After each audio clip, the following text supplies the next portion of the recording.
চারিদিকটা কেমন যেন থমথমে হয়ে রয়েছে। সবাই যেন আমাকে ভয় পেয়ে আমার কাছ থেকে একটা দূরত্ব সৃষ্টি করেছে। এই বৃত্তে শুধুমাত্র আমি এবং আমার শ্মশানকালী অবস্থান করছি। তোর অনেক ভাগ্য রে প্রবীর।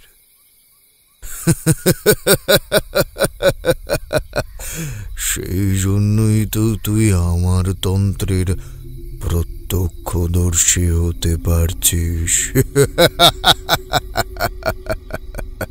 নয়তো যে কজন আমাকে লুকিয়ে আমার কার্যবিধির উপর নজর রাখার চেষ্টা করেছে, সেই সব কটাকে আমি আমার বাণে বিদ্ধ করে একেবারে চির ঘুমের দেশে নির্বাসন দিয়েছি। আমার মন বলছে এই শ্মশানের পুণ্য মৃত্তিকা আমাকে খুব শীঘ্রই আমার সাধনার ফল দান করতে চলেছে।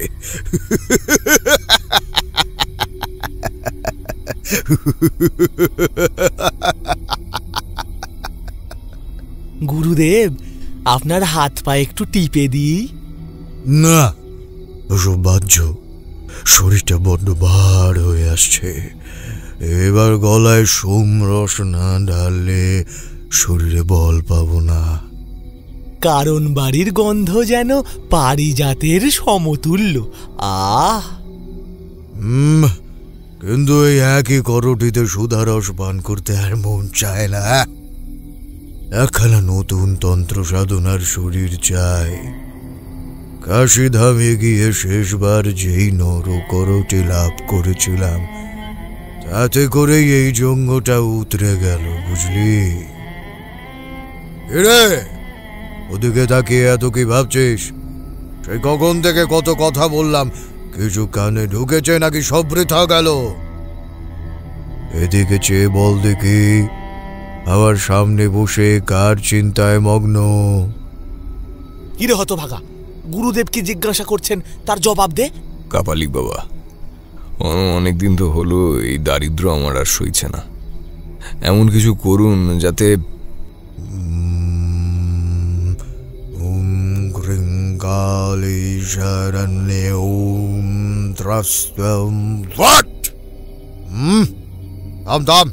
আর কিছু বলতে হবে না।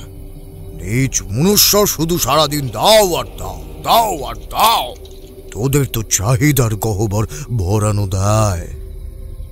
শোন, যা চাইছিস সব পাবি, শুধু এর জন্য তোকে কিছু দান সামগ্রী দিয়ে মাকে তুষ্ট করতে হবে। আমার অবস্থার কথা তো আপনার অজানা নয়। দুবেলা আধপেটা খেয়ে থাকি, আর একটা পেট বাড়ার ভয়ে সংসার পাততে পারছি না। এমত অবস্থায় আমি মাকে কি দিয়ে পূজা দেব? বেশ, বস্তুগত কোনো জিনিস দিতে পারবি না সেটা তো বুঝলাম, কিন্তু নিজের স্বার্থ সিদ্ধি চরিতার্থ করার জন্য কোনো মানুষকে ভুলিয়ে এনে এই থানে নিয়ে আসতেও পারবি নে। এইসব আপনি কি বলছেন? কেন, এতদিন এখানে বসে থেকে কি কিছুই চোখে দেখিসনি? ভেবে দেখ, একদিকে রাজা হবার সুবর্ণ সুযোগ, আর অপরদিকে এমন অবস্থাপন্ন গৃহীদের এঁটো কাটা খেয়ে কীটের মতো বেঁচে থাকার জীবন। কোনটা চাস? বল বল, চুপ করে থাকিস না। কোনটা চাস? ভালো খাবার, মোটা কাপড়, আর একটা পাকা বাড়ি, সবাই তো এগুলোই চায়। রাজা হবে, আর তার আগে রাজপাটটা নেবার জন্য যথাযোগ্য মূল্য দেবে না, তা কি হয় ভায়া? বেবার যা, আমার জন্য শিকারের ব্যবস্থা কর। এই চন্দন চর্চিত পবিত্র দেহ আজও মৃগয়া পছন্দ করে। দেখতে পাচ্ছিস না আমার হাত দুটো শুকিয়ে একেবারে ঠনঠন করছে? একটু গরম রক্ত পেলে শরীরে মেখে তাতিয়ে নিতাম। আপনি একটু অপেক্ষা করুন, আমি এক্ষুনি আসছি। তুই এই এই তুই আবার এখন কোথায় চললি? আপনার জন্য রাতের আহারের ব্যবস্থা করতে হবে তো, এখানে বসে গপ্প করে সময় নষ্ট করা বৃথা। না, আজ আর খিদে নেই। রাতে উপোস থেকে নাম জপ চলবে। বাবা, আমি যদি ভট্টাচার্যদের পাঁঠাটা চুরি করে এনে মায়ের চরণে দিই, তাতে কাজ হবে? ওরে মূর্খ, মাকে শেষমেশ পশুর রক্তে স্নান করাতে চাইছিস? এত খারাপ দিন এসেছে দেবীর, প্রয়োজন পড়লে আমি নিজের বুকের রক্ত চিড়ে দেব। তাও তাও এমন হেলায় ভাসিয়ে পুজো সম্পন্ন করতে পারবো না। এই ভাবনার জন্য তোর তো নরকেও ছাই হবে না। ছি ছি ছি ছি ছি, এই কথা শুনবার আগে আমার কানটা পচে গেল না কেন? মা গো মা, ওকে ক্ষমা করো, মা ওকে ক্ষমা করো। এরা তোর মহিমার কথা কিছুই জানে না মা, ক্ষমা কর ক্ষমা কর। এদের ওপর তোর রোষানল ফেলিস না। তুই রুষ্ট হলে এই গ্রামে মুহূর্তের মধ্যে আগুন জ্বলে উঠবে, তা এরা কল্পনাও করতে পারছে না মা। এক্ষুনি এই থানে নক্ষত্রে প্রবীর, তোর জন্য যদি গায়ে মড়ক লাগে তবে কেঁদেও কুল পাবি না। ইং ক্রিং সর্বাণি সর্বভূতে ওম ফট। মাঝে মধ্যে সঠিক চেতনা বেরানোর জন্য একটু আলোর প্রয়োজন হয়। হে অগ্নিদেব, আমার সহায় হন। মায়ের আসার সময় হয়ে এসেছে। এখন আধার কাটিয়ে লক্ষ্য শিখা জ্বালিয়ে দিন অগ্নিদেব। বাবা বাবা, আমাকে আমাকে বাঁচান, আমার খুব কষ্ট হচ্ছে। কি হলো? তো তোর চোখ মুখ অমন উল্টে যাচ্ছে কেন? ওরে ভূতে ধরেছে, দেখুন দেখুন কেমন ভসভস করে শ্বাস পড়ছে। না না, এই থানে অশরীরী এলে সে আমার নামে এক ডাকে বস মানে। তাছাড়া আমার সেবায়েতের শরীরে আমার অনুমতি ব্যতীত ওদের কারো প্রবেশাধিকার নিষিদ্ধ। কিচ্ছু বুঝতে পারছি না। হঠাৎ আমার শরীরের শিরাগুলো টান পড়ছে, আর ভিতর থেকে কেমন যেন একটা শিরশিরানি হচ্ছে।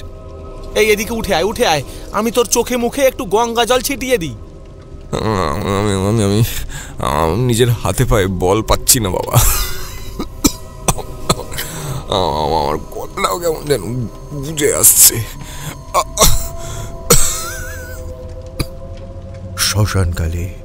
শ্মশানকালী টাটকা রক্ত চাই। আমি যদি খুব ভুল না হই তবে আর কিছুক্ষণের মধ্যেই তোর মুখ দিয়েও রক্ত উঠে আসবে। তাই হয়েছে। এই দেখুন না, আমার হাতের চেটো দুটো একেবারে টাটকা রক্তে ভরে গেছে। হাতটা এদিকে দে। এইসব কি করছেন? এসব কি করছেন? আমার হাতটা ছেড়ে দিন। আপনি যদি আমার শরীর থেকে নির্গত রক্ত চেটে খান, না না না না, এতে আপনি কি সুখ পাচ্ছেন? অত জোরে কথা বলতে নেই, গুরুদেব ঈশ্বরের সাথে তোর যোগসূত্র বাঁধছেন। চেখে দেখলাম এটা মায়ের উপভোগ্য কিনা। বুকটা জ্বলে যাচ্ছে। জয়ানি জগদম্বে ওঙ্কালি বরাভয়ে। মা তোকে শেষ করতে উদ্যত হয়েছেন। মাকে নিয়ে তুই যে এত উপহাস করছিস তা ক্ষমার অযোগ্য। আর কোনো উপায়ান্তর নেই। না না, আমি এত তাড়াতাড়ি মরতে চাই না। আমি আমি আমি আপনার দুটি পায়ে পড়ছি, দয়া করে কিছু একটা করুন। বিধির লিখন খণ্ডানোর সাধ্য কারোর নেই, কারোর না। মিথ্যে কথা, মিথ্যে কথা। আমি জানি আপনি চেষ্টা করলেই সব পারেন।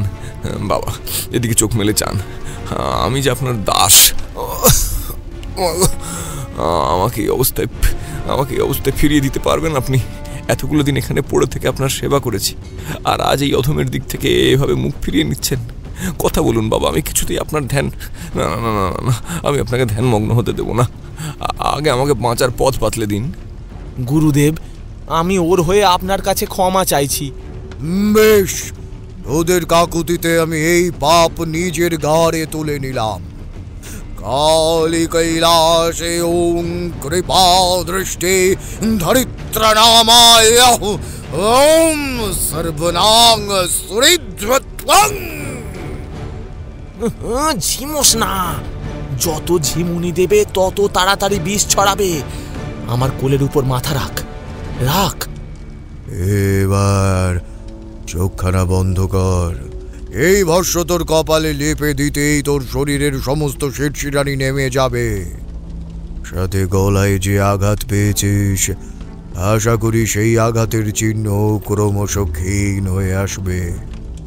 এই নখরযুক্ত চিহ্ন বিলুপ্ত না হলে এই ক্ষত দেখে নিজেই পরবর্তীতে আঁতকে উঠবে। মায়ের নখে কাঁকাল বেশ রয়েছে, একবার পড়লেই সেই জায়গা পচিয়ে দেয়। কিন্তু আমি যে কিছুই দেখতে পাচ্ছি না, আমার চোখ জ্বলে যাচ্ছে। খবরদার, আমি যতক্ষণ পর্যন্ত আদেশ না করব ততক্ষণ পর্যন্ত চোখ মেলে চাইবি না, তাহলে সারা জীবনের মতো অন্ধ হয়ে যাবি। এই নে, কাজ হয়েছে। তোর শরীর আগের তাপ ফিরে পেয়েছে। এইবার আমার দিকে চেয়ে দেখ, আর হাতে এই ফুলটা নিয়ে মহাদেবের নাম কর। তোর কপালে মহাদেবের ভস্য চিহ্ন থাকার ফলে দেবী তোকে তার কাছে টানতে বাধা প্রাপ্ত হবেন। মহাদেব, দেখো বাবা, অপরাধ নিও না, সব দিক শান্ত করো। বম ভোলে। মায়ের ক্রোধ একমাত্র তোমার প্রণয় দৃষ্টিতেই ক্ষান্ত হতে পারে। জয় জয় শিব শম্ভু। নিজ জীবনে দেবীর বিপক্ষে গিয়ে এই প্রথম আর শেষবারের মতো আমি কাউকে প্রাণে বাঁচানোর চেষ্টা করেছি। কৃংতরায় কর্পাম তদ সৌমিনং কালী সুধালম ত্বট। এই নে, তোর হাতে একটা তাগাও বেঁধে দিলাম। শুদ্ধ মৃত্যুর মুখ থেকে ফিরে এসেছিস তো, তাই বুকের মধ্যে ভয় থাকতে পারে, তবে মনে রাখবি এই তাগা তোর সাথে থাকার অর্থ হলো স্বয়ং মহাদেব তোকে সমস্ত বিপদ থেকে আগলে রাখছেন। কিন্তু করগুনে ঠিক 3 দিন, আর কোনো আমিষ ছবি না, না হলে কিন্তু এই তাগার শক্তি কেটে যাবে। হ্যাঁ, এই তো আমার গলাটা ধীরে ধীরে ছাড়ছে। জয় জয় কপালিক বাবার জয়, জয় মহাদেবের জয়। এই রে, এবার হাতটা বাড়িয়ে এটা ধর। ওটা নিয়ে আমি কি করব? ও যে আপনার সবচেয়ে গুরুতর তন্ত্রকর্মের করটি, এর কানায় কানায় রক্ত টলটল করছে। এত কিছু না ভেবে এক ঢোক দিয়ে সবটুকু খেয়ে ফেল। সবে মাত্র দেবীর ক্রোধ থেকে মুক্তি পেয়েছিস, এটা খেলে মাথা আরো ভালো করে কাজ করবে। এখন তোকে আমার বড্ড প্রয়োজন। তোর জীবন এই পুণ্য ভস্যের বিনিময়ে আমি কিনে নিয়েছি। ওর মূল্য তোকে এই জীবনেই শোধ করতে হবে, এবং ঋণ পরিশোধ করতে না পারলে মৃত্যুর পর প্রেতজনিতে আবদ্ধ হয়ে ছটপটিয়ে মরবে। ঠিক আছে, আমি আমার সর্বস্ব দিয়ে আপনাকে সেবা করব, কিন্তু দয়া করে একটু সরিয়ে নিন। আমি মানুষ হয়ে মানুষের রক্ত খেতে পারবো না। বেঈমান, এই মুহূর্ত থেকে গুরুদেবের কথা অগ্রাহ্য করার অর্থ জানিস? উনি তোর জীবনদাতা, তেমনি উনি চাইলে তোর চোখের সামনে সাক্ষাৎ মৃত্যুকেও হাজির করতে পারেন। আপনি নিজের সাধনায় সিদ্ধি লাভের জন্য যা চাইছেন তাই এনে দেবো, কিন্তু দয়া করে ওইসব খেতে বলবেন না। ওটা দেখি আমার পেটের ভেতরে নাড়ি ভুড়িগুলো কেমন যেন পাক খেয়ে খিঁচে ধরছে। ওসব হজম করার জন্য যে শক্তি লাগে তা আমার মতো সাধারণ মানুষের নেই। তাহলে মায়ের জন্য জলজ্যান্ত মানুষ নিয়ে আসবি। আর মনে রাখিস শরীরে যেন কোনো খুঁত না থাকে, শরীর যেন একেবারে নিখুঁত হয়। কোনো কাটা আঁচড় ফোঁড়া থাকলে মায়ের চরণে তাকে উৎসর্গ করা যায় না। বাবা, একেবারে শেষ করে ফেলবেন? চুপ কর, মৃত্যু নয়, কিন্তু মুক্তি। মুক্তি। জয় মা, জয় মা। তুই তো পুণ্য অর্জন করবি, একজনকে লক্ষ জনমের হাত থেকে মুক্ত করে একেবারে পুণ্যাত্মা করে সোজা দেবীর কৃপা দৃষ্টির সামনে এনে ফেলছিস। কবে আনতে হবে? আগত অমাবস্যায়। তবে তার আগে সেই ব্যক্তির নাম, গোত্র, বংশ পরিচয় আমার কাছে বলে যাবি। ওর নামে সংকল্প করতে হবে। আর যদি শেষ মুহূর্তে সেই ব্যক্তি হাতছাড়া হয়ে যায়? সুরকান্ত কাপালি কাজ পর্যন্ত না শুনতে শেখেনি। আশা করি এর পরবর্তীতে কি হতে পারে সেটা তোকে বলে দিতে হবে না। শোন, আমি যা বলছি চোখ কান বন্ধ করে সেই সব অক্ষরে অক্ষরে পালন করে চল।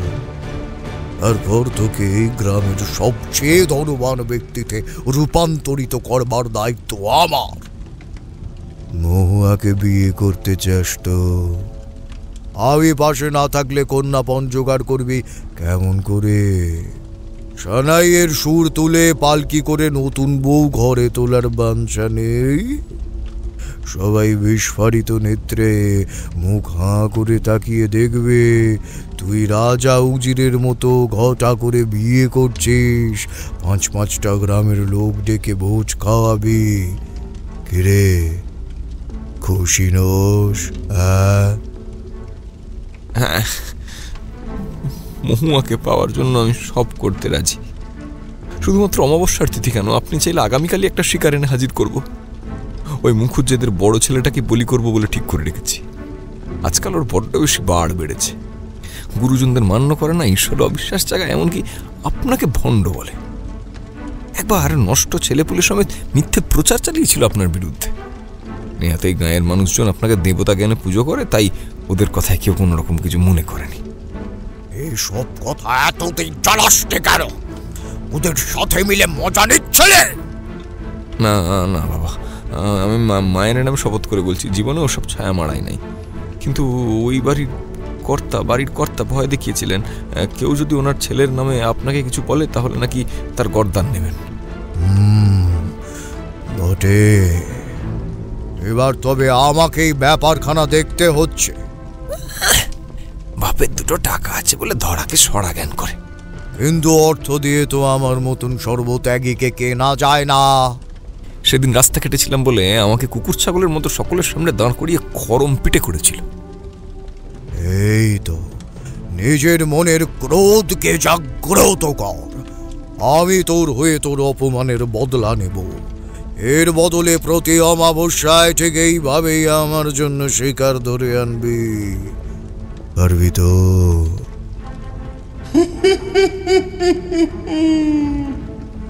মানুষের মাংস খাবো? দাও গুরুদেব, দাও।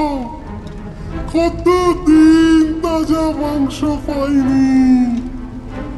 আর ঠান্ডা দেও দাঁতে ছিঁড়তে চাই না। বাবা, বাবা, আপনার পাশ দিয়ে একটা কঙ্কাল দৌড়ে গেল। ভয় পাস না, ওগুলো আমারই অনুচর। খাবারের নাম শুনলেই এমন পাগলামি করে। এই যা, তোরা যা যা যা যা, এখনো তোদের আসবার সময় হয়নি। আমার প্রয়োজন হলে তখন ডেকে নেব। আর এই খিদের কি হবে? আমরা মাংস খাবো না। এখন তো মানুষের রক্তের গন্ধ চাই। এই মাটিটা কেমন ভেজা ভেজা লাগছে। এই দেখ, আমি হাত দিয়ে এক মুঠো মাটি তুলেছি, এতে রক্ত মিশে রয়েছে, চিবিয়ে দেখ। গুরুদেব, গুরুদেব, আমরা কি তবে ছাই খাবো? আমাদের জন্য সাজানো পঞ্চব্যঞ্জন কোথায়? জয় মা কালী, জয় মা কালী, বাঁচাও গো মা, বাঁচিয়ে দাও, বাঁচিয়ে দাও। ওই দূরে গিয়ে বস, ও তোদের দেখে ভয় পাচ্ছে। আজ কাকে মেরে খাবো? খুব জ্বালা জেগেছে, পেটের ভিতরটা একেবারে ভাটার মতো চলছে। খিদে পেলে কাউকে ছাড়তে মন চায় না, খুলিটাও কেমন কটকট করছে। তুই মরবি? তুই কালী নাম নিয়ে তোর পেটটা ফুঁড়ে দি। আয় দেখি, আয় আয় আয় আয় আয়। ওকে আমাদের হাতে তুলে দিন। অনেকদিন কোনো জ্যান্ত মানুষ খেলিয়ে হারে তুলিনি, আজ নতুন করে কঙ্কালের নাচন হবে। এই ম্যাংলু, পলা, কটি, সব তাড়াতাড়ি আয়। চিমড়া বেটা আমাদের দেখে কেমন চুপসে গেছে রে।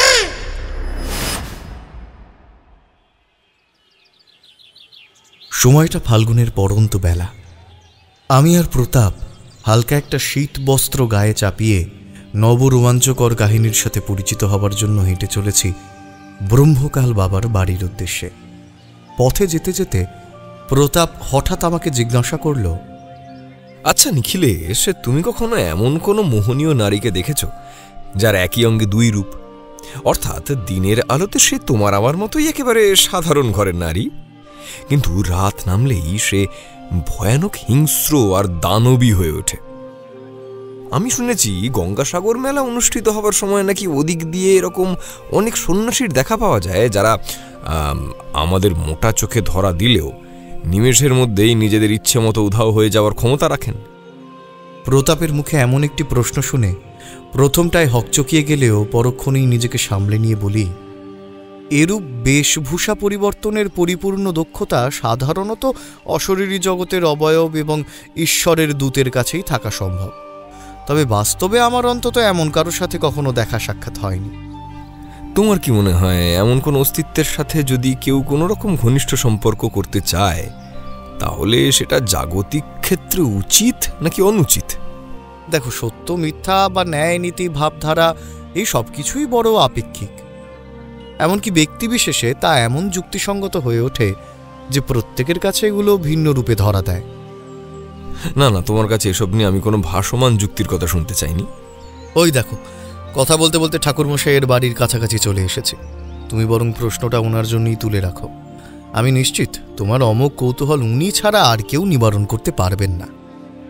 আমার কথা শুনে প্রতাপ সামান্য একটু হেসে দ্রুত পা চালিয়ে ঠাকুরমশাইয়ের দাওয়ায় উঠেই হাঁক ডাক দিতে শুরু করে। ঠাকুরমশাই, বলি ও ঠাকুরমশাই, বাড়িতে আছেন নাকি? প্রতাপের কণ্ঠস্বর কানে যেতেই গুরুমা এসে একগাল হাসি নিয়ে দরজা খুলে বললেন, ও বাবা, তোমরা দুজনে এসেছো দেখছি। তা বাইরে দাঁড়িয়ে কেন? এসো এসো, ভেতরে এসো, বসো। হ্যাঁ, সবকিছু কুশল তো? হ্যাঁ, ঈশ্বরের আশীর্বাদে দিব্যি চলে যাচ্ছে।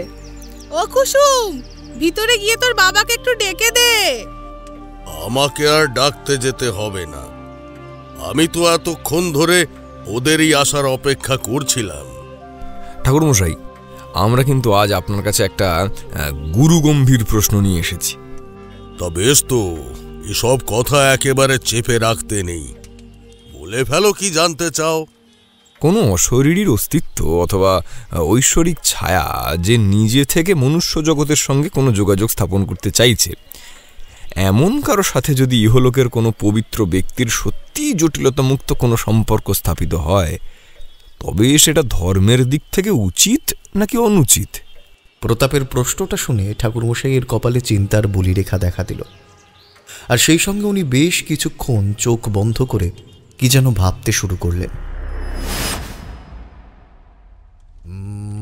জয় কালী, জয় কালী, জয় দৈবভূতায়, জয় কালী। সুরকান্ত কাপালিক, আমাকে মনে পড়ছে? একবার চেয়ে দেখ তো, তোর সামনে কে এসেছে? নাম জপের সময় এত চেঁচামেচি আমার একেবারেই অপছন্দের। একেবারে খান্ডার বাড়ি দিয়ে 3 টুকরো করে এই ব্যাঘাতকারীকে জমলোকে পাঠানোর ব্যবস্থা করতে হবে দেখছি। তাহলে তো তোর সামনে সশরীরে অবস্থান করতে হয়। কুমল গৌরবর্ণের সুঠাম গরম, আলতা রাঙা পা, খোলা চুল, ভাটার মতো চোখ, চিকন লালচে ঠোঁট। এমন মোহনীয় রূপে আমাকে ভোলাতে চাইছিস? তোর ছলনার প্রশংসা না করে আমি থাকতে পারলাম না, কিন্তু সুরকান্ত কাপালিক এমন বহু ডাগর দেহ বলি দিয়ে আজই আসন লাভ করেছে। তাই এই তনুতে আমার কামনা জাগবার নয়। যারা স্বল্প বুদ্ধিমত্তার দাবিদার, কেবলমাত্র তারাই সাধনার পথে নারীদের আহ্বানে বিচলিত হয়ে জন্ম জন্মান্তরের তপস্যা বিনষ্ট করে। কিন্তু এখানে সেই মাকাল ফলরূপী বস্তুর দিকে আমার লালসা দীর্ঘায়িত হয় না রে। আমি সররিপুজয়ী, এমনকি স্থান বিশেষে ঈশ্বরের ন্যায় উদাসী হতেও আমি সক্ষম।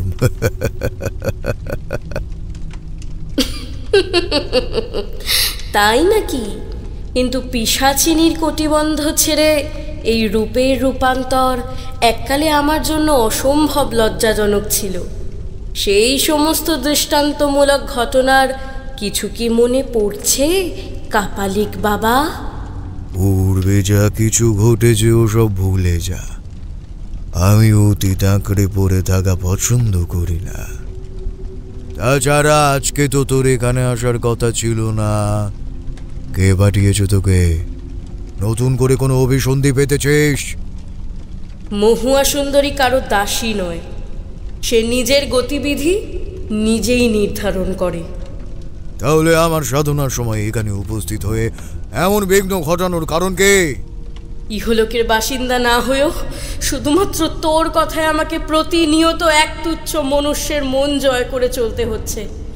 এই অভিনয়ে আমি রীতিমতো হাঁপিয়ে উঠেছি। মাঝে মধ্যে মনে হয় ওর মুন্ডুটা টেনে ছিঁড়ে নিয়ে একেবারে কচকচ করে চিবিয়ে খাই। ঘিলু বলে মগজে কিছু একটা আছে বলেও তো সার হয় না। উফ, এই অশরীরী শরীরে কি মানুষের গন্ধ নাকে যাওয়ার পরেও নিজের লিপ্সা সংবরণ করা সম্ভব? তার উপর ওর সাথে কথা বলতে গেলেই আমার মনে হয় আরও দুটো সতেজ চোখ যেন আমার গতিবিধির উপর নজর রাখছে। প্রবীরের সামনে নিজের ক্ষমতা প্রয়োগ করে সেটা আদেও কে তা অনুধাবনও করা দায় হয়ে উঠছে। মানুষের মন খুব জটিল, তবে বয়সের তাড়নায় সময়ে বিশেষে তাতে ঠুলি আঁটা যায়। ভেবে দেখ, ওই ঝিউরার কত বড় আস্পর্ধা যে আমাকে লাভ করতে চায়। একে তো জাতে ছোট, তার উপর কোনো চালচুলা নেই, তন্ত্রের বিদ্যায় একেবারে অষ্টরম্ভা। ওকে হাতে রেখে আমার কোনো কার্যক্রম সম্পন্ন করা সম্ভব নয়। আমার কণ্ঠস্বর শুনে থেকে থেকে ওর শরীর ঠান্ডা হয়ে আসে। তাও কম তাড়নায় আমাকে ভুলতে পারে না। বেহায়া জাত, কিন্তু এভাবে আর কতদিন চলবে? আমারও তো কিছু চাওয়া পাওয়া আছে। আমার জন্য উচ্চ মার্গে নতুন থান থেকে ডাক এসেছে। এবার নতুন পথের দিশা খুঁজতে হবে। তুই আমাকে নিস্তার দে, তোর খুঁটির গামছা খুলে আমাকে মুক্ত কর। আমার সহযোগিতা করবার জন্য তোকে তো উপযুক্ত পারিশ্রমিক দেওয়া হয়েছে। না, আমার কাছে খবর আছে। তুই প্রবীরের মাথাটা মুড়িয়ে প্রতি অমাবস্যায় ওকে দিয়ে একজন জ্যান্ত মানুষ ধরে আনার শর্ত রেখেছিস। আর আমার বেলায় এই খেকো শ্মশানের ঘেও পচাগলিত মরার ঠান্ডা মাংস জুটবে? আমার হকের নৈবেদ্য আমি আজও পাইনি। এদিক ওদিক ধুকে মরছি। শুধু একবার সুযোগ পাই, তারপর তোকেও হাড়ে হাড়ে চিনিয়ে দেব বিষ্ণুর আশীর্বাদ ধন্য এই মহুয়া সুন্দরী খেপলে কি ভয়ঙ্করী হতে পারে। ক্রিং তট তোমায়, ক্রিং তট তোমায়। নতুন করে আবার কি চাস? আজ থেকে দীর্ঘ 5 বছর পূর্বে পশ্চিমের জঙ্গলে ভ্রমণকালে তোকে উইয়ের ঢিবি থেকে উদ্ধার করেছিলাম বলেই তো এখনো এই পূর্ণাঙ্গ যৌবন ধরে রাখতে পেরেছিস, নয়তো জরায় সব মিলিয়ে যেত। আমার হাত ধরে তন্ত্রবিদ্যা অর্জন করেছিস, ব্রহ্মার পূজায় বসার অধিকার পেয়েছিস, এ যে তোর সমগ্র বংশের সৌভাগ্য রে। কি এত বড় সাহস? তুই আমার বংশ তুলে কথা বলিস? পাষণ্ড, তুই নিজে কি ছিলিস ভুলে যাচ্ছিস বুঝি? তুই নিজে কোন অবস্থার মধ্যে দিয়ে এই সমগ্র সাধনার নদী পারাপার করেছিস? সেই সময় যদি আমি তোকে সাহায্য না করতাম তাহলে তুই সাধন সঙ্গিনী কোথা থেকে জোগাতি? কে তোর সাথে মানুষের মলের উপর বসে এমন কৃচ্ছ সাধন করতে সম্মত হতো? বর্তমানে তুই আমার দাসী, এর বেশি আর কোনো পরিচয় বা সম্মান আমার কাছ থেকে আশা করিস না। কিন্তু প্রবীরের সাথে সেদিন যা কিছু হয়েছে তা কেবল শ্মশানকালীর রক্ত পান করার মনোবাঞ্ছা হতে পারে না। মানে তুই কি আমাকে ভয় দেখাতে চাইছিস? যদি নিজের মন মতো নৈবেদ্য না পাই তবে আমি সব কিছু এক মুহূর্তে ছাড়খাড় করে দিতে পারি। তুই নিজের চোখের সামনে দিনের পর দিন এতগুলো টাটকা মানুষ দেখেও তাদের হত্যা করতে পারছিস না। তাদের সামনে দিব্য সাধক হবার নাটক করে দিন যাপন করতে হচ্ছে। এটা যে তোর কাছে ঠিক কতটা কষ্টের তা স্বয়ং ঈশ্বরও খুব ভালো জানেন। মনে রাখিস, আমিও একই পথের যাত্রী। সেদিন রাত্রে তোর শরীরের মধ্যেই প্রবীরের রক্তের চাহিদা জেগেছিল এবং সেটা মেটানোর জন্য তুই অগ্নিদেবকে তাতিয়ে তুলেছিলিস। তোর তিত্ত মন্ত্রে অস্ফুট কার্য সম্পন্ন হতেই প্রবীরের গলা বুক জ্বালা করতে শুরু করে এবং ওর মুখ থেকে থকথকে গরম রক্তের দলা নির্গত হয়। চুপ চুপ কর, চুপ। কেউ শুনে ফেললে আমার সর্বনাশ হয়ে যাবে। তুই যা, যা এখান থেকে, যা, দূর হয়ে যা, যা দূর হয়ে যা, নয়তো। ওরে, তোরা কে কোথায় আছিস? ঘুম থেকে উঠে আয়। তোদের মহুয়া সুন্দরী তোদের আহ্বান জানিয়েছে। আজ তোদের দেখতে বড় সাধ জেগেছে। আমরা আসছি, আমরা আসছি। আমরা তোমার জন্য সব কিছু করতে পারি। কি করতে হবে দেবী আমাকে বলো। আমার তো দিন রাত শুধু তোমার দর্শন চাই। তোমার অমন রূপ যেন 10 দিনের বাসি মরাকেও অমর করে তুলতে পারে।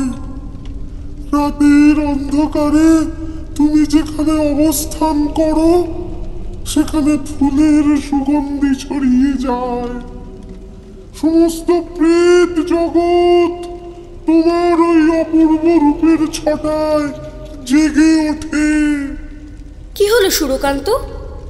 আসন ছেড়ে উঠছিস কেন? কি ভেবেছিস এখান থেকে পালানোর চেষ্টা করলে ওরা তোকে ধরতে পারবে না? মহুয়া, রাগের বশে কোনো সিদ্ধান্ত নিলে ক্ষতি আমাদের দুজনেরই হবে মহুয়া। একবার ভেবে দেখ, যেই বিদ্যা তোর কাছ থেকে রপ্ত করার পর তাতে তোকেই পিছনে ফেলে নিজের কর্মের জন্য যজ্ঞের আগুনে এতগুলো মানুষকে আহুতি দিয়ে পুড়িয়ে মারার পরেও তাদের নিজের ইচ্ছে মতো ব্যবহার করার ক্ষমতা রাখি, সেখানে তোর মতন এক সাধারণ কাপালিকের অবস্থা কি নিদারুণ হতে পারে। আমি তোমায় পেতে চাই মহুয়া, তুমি আমার কাছে এসো। আমি তোমার জন্য রোজ একটা করে শিকার ধরে আনব। না না, মহাসুন্দরী শুধুমাত্র আমার আমার। আমি আমার জীবন ওকে দান করেছি। ও আমার রক্তে স্নাত হয়ে উচ্চাটন ক্রিয়ায় পারদর্শী হয়েছে।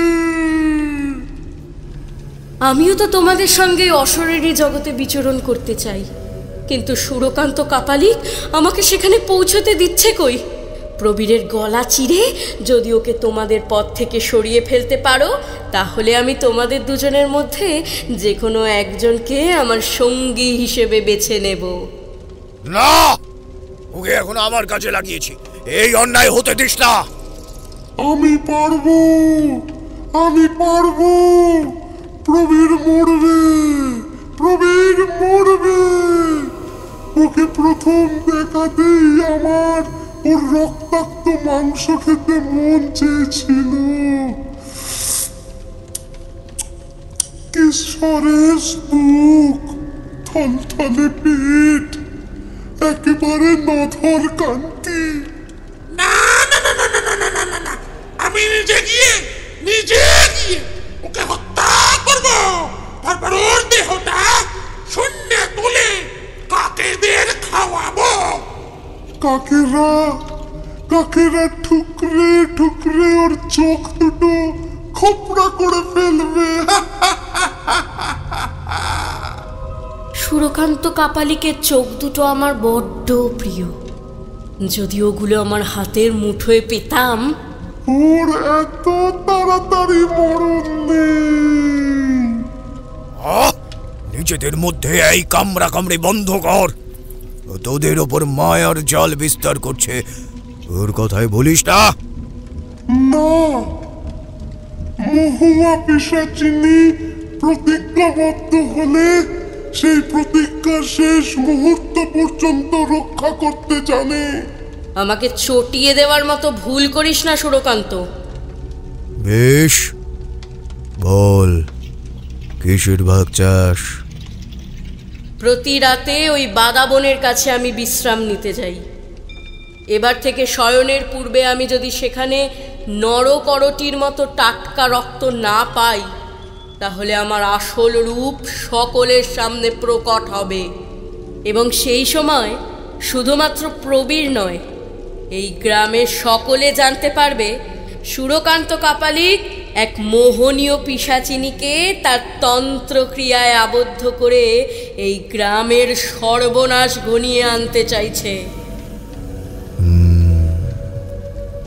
আমায় একটু ভাববার সময় দে। তাহলে আজই সব ভণ্ডুল করে ছাড়বো। না, তুই এসব কিচ্ছু করবি না।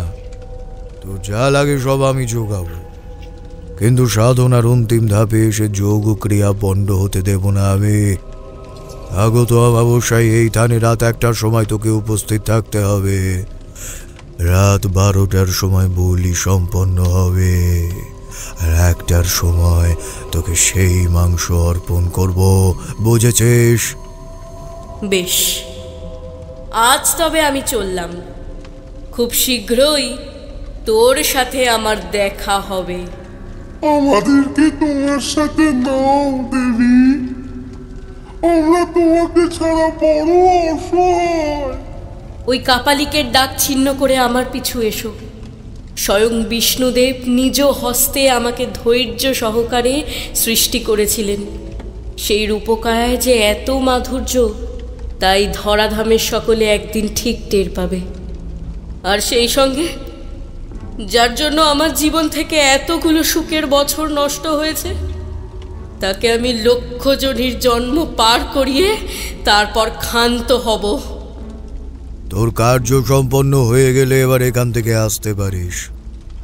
আমি ধ্যানে বসবো, সঠিক সময় অতিবাহিত হয়ে যাচ্ছে। এত বিরক্তি নিয়ে রিপুরাজ হবে কেমন করে?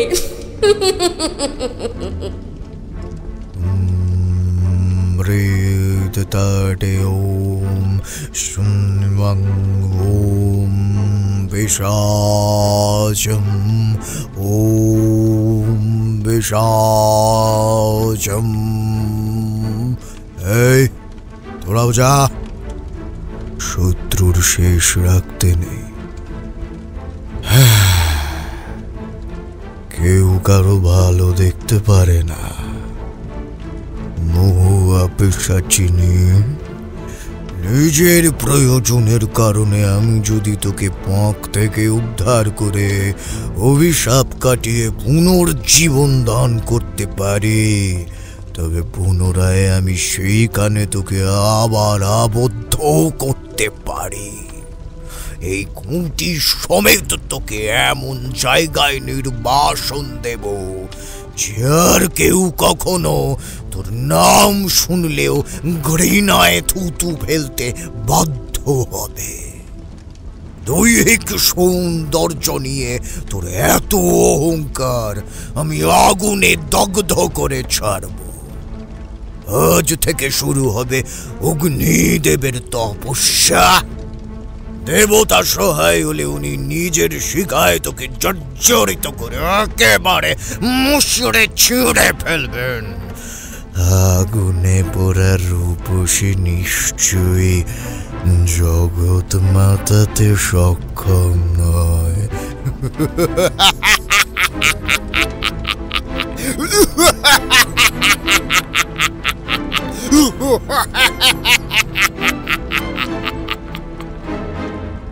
মহুয়ার শেষ নিঃশ্বাসের সাথে তোর এই জীবনের শেষ দিনের যোগসূত্র রয়েছে।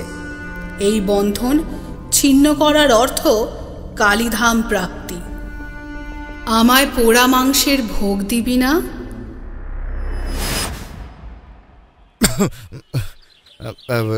ঠাকুরমশাই, এত কি ভাবছেন? তোমার প্রশ্নটা কর্ণকুহরে প্রবেশ করতেই একটা আধিভৌতিক ঘটনার কথা স্মৃতিপটে বারংবার ফিরে ফিরে আসছে। বেশ, তাহলে আজ সেই কাহিনীর সাথেই আমাদের পরিচিত করিয়ে দিন। বাবা, সকলের জন্য চা এনেছিলাম। হ্যাঁ মা, দে, এখানে রেখে যা। কুসুম দেবী চা রেখে সেই ঘর থেকে প্রস্থান করতেই ব্রহ্মকাল বাবা খস করে একটা কালি সিগারেট জেলে তাতে কয়েকটা সুকাচ্ছাদনের টান দিয়ে বলতে শুরু করলেন। ঘটনাটা আমার সাধন জীবনের মধ্যম পর্বের। সেই সময় ঈশ্বরের আশীর্বাদে আমার নিজেরও একটি সংসার হয়েছে।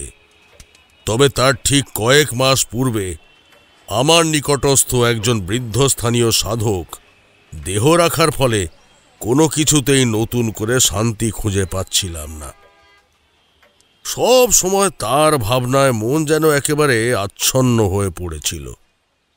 তা এমনই এক ভোর রাতের সময় দেহে অতিরিক্ত উত্তাপ অনুভব করায় বাইরে উঠোনে গিয়ে পায়চারি করতে শুরু করেছি। আর ঠিক সেই মুহূর্তে কে যেন কালো ছায়ার মতো ছুটে এসে আমার পায়ের সামনে হুড়মুড়িয়ে হামলে পড়ে। একে পৌষ মাসের কুয়াশা, তার উপর শীতকালে সূর্যের দেখা মেলে বেলা গড়িয়ে এলে। তা আমি তো হতচকিত হয়ে সেই ব্যক্তিকে যতই আমার পা থেকে টেনে তোলার চেষ্টা করি, সে যেন তত বেশি করে আমার চরণ পেঁচিয়ে ধরতে থাকে। আরে কি তুই কে? আরে কোথা থেকে এসেছিস? আরে কি আশ্চর্য! পা ছাড়, ওঠ বলছি, ওঠ। না সাধু বাবা, আপনি আগে আমাকে কথা দিন, যে করেই হোক আপনি আমার সারা শরীর থেকে জঘন্য রোগ সারিয়ে তুলবেন। দমকা হাওয়ায় কেমন একটা বিশ্রী গন্ধ নাকে ঠেকলো। হ্যাঁ, এই দুর্গন্ধের কারণে কেউ আমার ধারে কাছে ঘেঁষতে চাইছে না। সবাই বলছে আমি অনামুখ। আমার কুড়ে ঘরের চারপাশে যে কয়টি পশু পাখি ছিল সেগুলো আর আমার শরীরের পচা গন্ধে আমার কাছে ঘেঁষছে না। তারা রাতারাতি আমার সঙ্গ পরিত্যাগ করেছে। কিন্তু আমি কি করব? মৃত্যু ছাড়া নিজের চোখের সামনে আর কোনো পথ খুঁজে পাচ্ছি না। অথচ আত্মহত্যা করলে বাদবাকি জীবনটা অতৃপ্ত হয়ে এখানেই বাধা পড়ে থাকার ভয়ে সেই সিদ্ধান্ত নিতে অক্ষম। এবার আপনি যদি কথা দেন আপনি আমাকে বিপদ থেকে উদ্ধার করবেন, তাহলেই আমি পা ছাড়বো। নয়তো আজকে এই জায়গায় আমার মাথা খুঁটে খুঁটে আমি নিজেকে শেষ করে ফেলবো। আমার প্রাণ আমি বিসর্জন দিয়ে দেবো ঠাকুর মশাই। ঠিক আছে, উঠে আয়, দেখি তোর শরীরের কি সমস্যা। গন্ধটা কোন অঙ্গ থেকে আসছে? এই দেখুন আমার এই গলিত কুষ্ঠ। আপনি সারাতে পারবেন? সেই ভদ্রলোক তার হাতের উপর থেকে একটি বস্ত্রের আবরণ উন্মোচন করতেই জায়গাটার থকথকে ঘা একেবারে মাথা চাড়া দিয়ে ওঠে। চামড়া বলতে আর কিছুই নেই, মাংসের স্তূপের ভিতর দিয়ে কিছু জায়গায় সাদা হাড় উঁকি দিয়েছে, আর তার পাশেই দাঁত কামড়ে কিলবিল করছে কিছু মারণ পোকা। এই দৃশ্য দেখে আমি নিজের নাকে শাল চাপা দিয়ে প্রশ্ন করলাম, হাতটা এই অবস্থায় কতদিন ধরে রয়েছে? আগে গতকাল রাতের পর থেকেই 2 হাতে জ্বালার অনুভূতি হয়। এরপর রাত যত গাঢ় হতে থাকে হাতটা ধীরে ধীরে আরো বেশি বিকৃত হতে শুরু করে। বাধ্য হয়ে রাতের অন্ধকারে আপনার কাছে ছুটে এলাম। আপনি এর পূর্বে আমার মাসির বাড়ি, ওই আমার মাসির বাড়ির ওখানে যে মাধু গুণিন আছে না, তার ঘাট থেকে প্রেত নামিয়ে দিয়েছিলেন। সেই থেকে আমি আপনাকে চিনি। অসম্ভব, এক রাতের মধ্যে দেহের চামড়ার এমন পচন কখনোই স্বাভাবিক নয়। আমি যা বলছি সবই সত্যি। আমাদের গাঁয়ের শ্মশানকালী রক্ত চেয়েছিলেন, কিন্তু আমি সেই স্বাদ পূরণ করতে পারিনি বলে ওনার রোষানলে আমার এই দশা হয়েছে। এই থাম, এখন আর বাদ্যি বাজিয়ে মাকে নিজেদের ব্যর্থতা জানান দিতে হবে না। এতগুলো পুরুষ মানুষ মিলে ওই একজনকে ধরে দিতে পারলি না?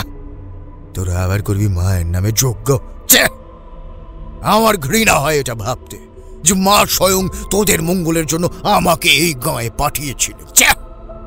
বাবা বাবা দয়া করে এদিকে আসুন। আমার মাথাটা কেমন ঘুরছে, সারা গায়ে কাঁপুনি দিচ্ছে। ও মা! ভয় নেই, ভয় নেই। সুরকান্ত বাবা এক্ষুনি তোর কপালে ভস্ম লেপে তোকে সারিয়ে তুলবেন। আমি সকলের সামনে দাঁড়িয়ে প্রতিজ্ঞা করছি, ওর কূট মতলব সকলের প্রকাশ্যে এনে সর্বপ্রথম ওর বলি দিয়ে এই উগ্র রূপের দেবীকে এখান থেকে নিস্তার দেব। সুরকান্ত সাধক, এবার তোমার দিন ফুরিয়ে এসেছে। আজ মাকে এখানে বরণ করে নিয়ে এসে ভোগ না দিয়েই, পুজো সমাপ্ত না করেই মাকে ভোরের আলো ফোটার পূর্বে বিসর্জন দিতে হচ্ছে।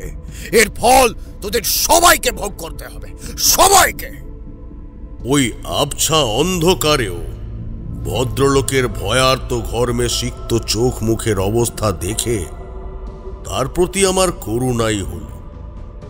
তাই তাকে সামনে বসিয়ে বললাম, চোখ বন্ধ করে গতকাল রাতে যা কিছু ঘটেছিল তা স্মরণ করো। না, আমি জানি আপনি ওগুলো জানলে আমার সাথে ওই গ্রামে যেতে রাজি হবেন না। আমি কখনোই পাপকে সমর্থন করি না, কিন্তু কেউ যদি নিজের পাপের প্রায়শ্চিত্ত করতে চায় তবে শেষ মুহূর্ত পর্যন্ত আমি তাকে সেই সুযোগ প্রদান করি। এরপর আমি আমার বাম হস্ত তুলে সেই ব্যক্তির কপালে আমার তর্জনী ঠেকাতেই ধীরে ধীরে সমস্ত দৃশ্য ভেসে উঠতে থাকে। আশা করছি তোমাদের সকলের মনে আছে, আজ থেকে ঠিক 3 বছর আগে ওই পশ্চিমের ধারে যে বুড়ি বাস করত, সে তার 3 ছেলেকেই আমাদের শ্মশানকালী মায়ের কাছে 1 বছর অন্তর অন্তর মুক্তি পাইয়ে দিয়েছিল। আর আজ আবারও সেই পুণ্য যোগ উপস্থিত হয়েছে। এই সময় তোমরা যদি মাকে রক্ত দিয়ে সন্তুষ্ট করতে সক্ষম হও তাহলে যে যা চাইবে তাই পাবে। আর মা যদি রুষ্ট হয়ে এই শ্মশান ত্যাগ করেন তাহলে শ্মশানের চিতার ন্যায় আমাদের গ্রামেও আগুন জ্বলে যাবে। কোনো জনমানবের চিহ্ন পর্যন্ত থাকবে না, এবং পরবর্তী 7 জন্মে এখানে শুধুমাত্র ভূত, প্রেত, পিশাচিনী আর কীট বাসা বাঁধবে। এবার বলো, এই দুর্দিনে নিজেরা মুক্তি পেতে চাও এই দুর্দিন থেকে?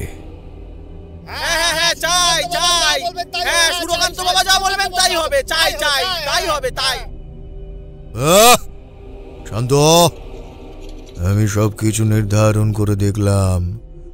আজ আশুনাথ মুখুজ্জে নামে একজনের এই থানে নিজেকে উৎসর্গ করার সময় হয়ে এসেছে। তোদের মধ্যে কি এই নামের কোনো ব্যক্তি উপস্থিত রয়েছে? সকলে সুরকান্ত বাবার নামে জয়ধ্বনি দাও। বাবা স্বয়ং অন্তর্যামী। এই বিধান আমি মানি না। কি প্রমাণ আছে যে ওই মাটির মূর্তি আমার রক্ত চায়? খবরদার, আমাদের দেবীকে আপনি এভাবে অপমান করতে পারেন না। এদিকে আয়। এই যে পিতলের ঘড়ার মধ্যে গঙ্গা জল দেখতে পাচ্ছিস, এতে আমি তোদের সকলের সামনে পুষ্পের পাপড়ি সহ দুগ্ধ প্রদান করলাম। পুষ্পে পুষ্পে মহাপুষ্পে ওম সুপুষ্পে সুচন্দনম। এরপর এতে বিল্বপত্র দিয়ে তার সাথে চন্দন ঘৃত আর মধু দেবার পর এই ঘোড়াটা যজ্ঞাগ্নির বেদির উপর তুলে ধরব। সবাই ওম ত্রাহি মে ওম স্তোরাতম ওম ত্রাহি মে ওম স্তোরাতম। প্রবীর গোপাল, তোরা সবাই একে একে এগিয়ে সেখান থেকে একটা একটা করে কাঁটা তুলে নিজেদের আঙুলে ক্ষতর সৃষ্টি কর এবং সেই ক্ষত থেকে এক ফোঁটা রক্ত এই ঘোড়ার মধ্যে প্রদান কর। যার দেহের রক্ত এই ঘোড়ার জলে পড়তেই জলের বর্ণ রূপান্তরিত হতে থাকবে, মা তাকেই নিজের চরণে আজ টেনে নিতে চাইবেন। তোমরা সবাই কিন্তু এই ক্রিয়ার সাক্ষী হয়ে রইলে। ঠিক আছে, কিন্তু ওরা আগে এই পরীক্ষায় অবতীর্ণ হবে। আমি রাজি। জয় মা, জয় মা। এই নিন গুরুদেব। কাজ হয়নি। প্রবীর, তুই এগিয়ে আয়। এই নিন। জয় মহাদেবের জয়। আমি বেঁচে গেছি। অসুনাথ, এবার তুমি এসো। আমার মন বলছে মা সূচনাটা ব্রাহ্মণ বংশজাত শুদ্ধ রক্তবাহকের দ্বারাই সম্পন্ন করতে চান।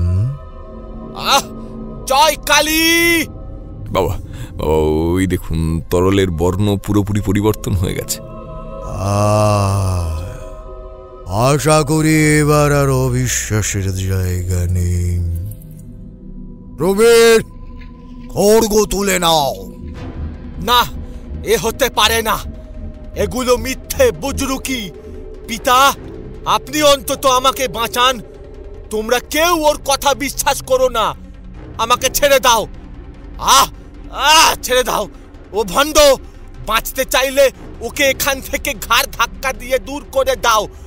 ওই শয়তান যদি এই গ্রামে এভাবে নিজের ক্ষমতা জাঁকিয়ে বসে, তাহলে একদিন তোমাদের সকলের ঘর শূন্য হয়ে ছাড়বে। এর পিছনে ওর অন্য কোনো উদ্দেশ্য রয়েছে। ছাড়। এই 51টা জবা ফুলের মালা ওনার গলায় পরিয়ে দিয়ে কপালে সিঁদুর কুমকুম লেপে দিলাম। কালী ফট। দেখো, ধানের শীষে ছিটে দিতেই ও কেমন উত্তেজিত হয়ে উঠেছে। এত হুঙ্কার ভালো নয়। শত অতৃপ্ত আত্মা ওর মুক্তির পথে বাধা হয়ে দাঁড়াচ্ছে। ওরা সবাই আশুনাথের ওপর নিজেদের আধিপত্য প্রতিষ্ঠা করতে শুরু করেছে। ছাড়ুন আমাকে, ছাড়ুন। ছাড় আমাকে। ওর চাহনি বাইরের দিকে ছুটে চলেছে। শুভ কাজে আর দেরি করে লাভ নেই। খড়গ নামাও। জয় শ্মশানকালীর জয়। গুরুদেব, এ কি হলো? তোরা সবাই দাঁড়িয়ে না থেকে ওকে ধরে তোল। খড়গটা ফেলে দিলি কেন? আমি আমার হাতে আর বল পাচ্ছি না। এই, এদিকে তাকা। তোর কিচ্ছু হবে না। দেখি হাতটা এদিকে দে। ওই টাকাটা কোথায়? ওটা আমার হাতে। এ কেমন উপহাস! ধর্ম নিয়ে জচ্চুরি আমি কিছুতেই মেনে নেব না। এই তাগার মধ্যে একজন নিরীহ নিরপরাধ ছেলের রক্তে এই গায়ের মাটি ভিজেছে। মা কালী এবার বড়ই প্রতিহিংসা পরায়ণ হয়ে উঠবেন। এতদিন যেমন সবকিছু নিজের মধ্যে ধারণ করে তৃপ্ত ছিলেন, তেমনি এখন সবকিছু নিজের পায়ের তলায় পিষে মারবেন। কিন্তু তুই এই পাপের সাথে কেন যুক্ত হলি? লোভ করেছিলাম। নিচু জাতের ঘরে জন্মেছি তো, তাই এই সমাজে সমাদৃত নই। এদিকে সুরকান্ত বাবা এই গাঁয়ে পা রাখতে না রাখতেই সব ধর্মের মানুষকে একেবারে বুকে টেনে নিলেন। ব্যাস, সেই সময় থেকে আমি আর রিভুপাল এই দুজন ওনার চেলা হয়ে উঠলাম, এবং উনি যা কিছু করতে বলতেন আমরা সব করতে লাগলাম। কিন্তু এই শেষবার যখন মহা বিপদের সম্মুখীন হলাম, তখন উনি আমার শরীর দেখে ঘৃণা প্রকাশ করলেন, আমাকে শেষ করে দিতে উদ্যত হলেন। এখন তুই কি চাইছিস? নিজে সুস্থ হতে চাই, এবং যে বা যারা আমার এই অবস্থা করেছে তাদের সবাইকে দেবীর নামে ছলনা করার শাস্তি প্রদানের পথ প্রশস্ত করতে চাই। বাবা, বাবা, আপনি দয়া করে আমার সাথে আসুন, সে ব্যবস্থা করে দিতে আমাকে সহায়তা করুন। বেশ, তুই এখানে একটু অপেক্ষা কর, আমি আমার পোটলা গুছিয়ে নিয়ে তোর সাথে রওনা দেব। এই কথা বলে কিছু তন্ত্রক্রিয়ার ব্যবহার্য সামগ্রী নিয়ে আমি ওই ব্যক্তির সাথে হাঁটা পথ ধরি। পথে যেতে যেতে সেই ব্যক্তি বলে ওঠে, সাধু বাবা, আপনি চোখ বন্ধ করতে কি কি দেখতে পেলেন? কেন, কোনো কিছু জানতে চাস? আমি মহুয়াকে এই জীবনে নিজের করে পাবো তো? ওর তো অভিভাবক নেই, তাই সেদিক থেকে কোনো টানাপোড়েন থাকার সম্ভাবনা বিরল। তবে ওর এক দুঃসম্পর্কের জ্যাঠামশাই ওকে ছোট থেকে পালন করেছিলেন বলে ওর বিবাহের পূর্বে তিনি সেই খরচ বাবদ বেশ মোটা টাকার কন্যাপণ দাবি করেছেন। মেয়েটা বড় অভাগী, চিরকাল সকলের থেকে লাঞ্ছনা পেয়েই টিকে রইল। অথচ ওর মধ্যে একটা এমন আকর্ষণীয় শক্তি রয়েছে যা যে কোনো পুরুষ মানুষের মন টলাতে সক্ষম। আমি ওর জন্য দিন মজুরি করে অর্থ জোগাড় করেছি, তবে ওর জ্যাঠামশাইকে আমার ঠিক সুবিধের মনে হয় না। আমাদের গাঁয়ের বাসিন্দা নন, কোথায় থাকে তা কেউ জানে না। মহুয়ার কাছে শুনেছি রাতের অন্ধকারে মাঝে মধ্যে নিজের সাগরেদ পাঠিয়ে নিজের কুশল সংবাদ প্রেরণ করেন, আর মহুয়া সুস্থ আছে কিনা সেই খবর নেন। তাই টাকাগুলো দিতে আমার মন সায় দিচ্ছে না।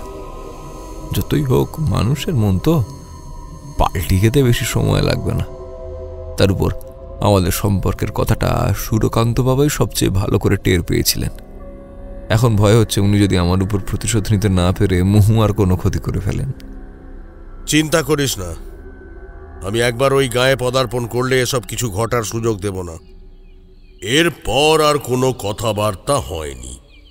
দীর্ঘ সময় ধরে হাঁটতে হাঁটতে বেশ কিছুটা পথ অতিক্রম করার পর ঝোপের পিছনে কুঁজপ্রাপ্ত এক বুড়িকে উবু হয়ে বসে ধুঁকতে দেখে হঠাৎ একটু থমকে দাঁড়িয়েছিলাম।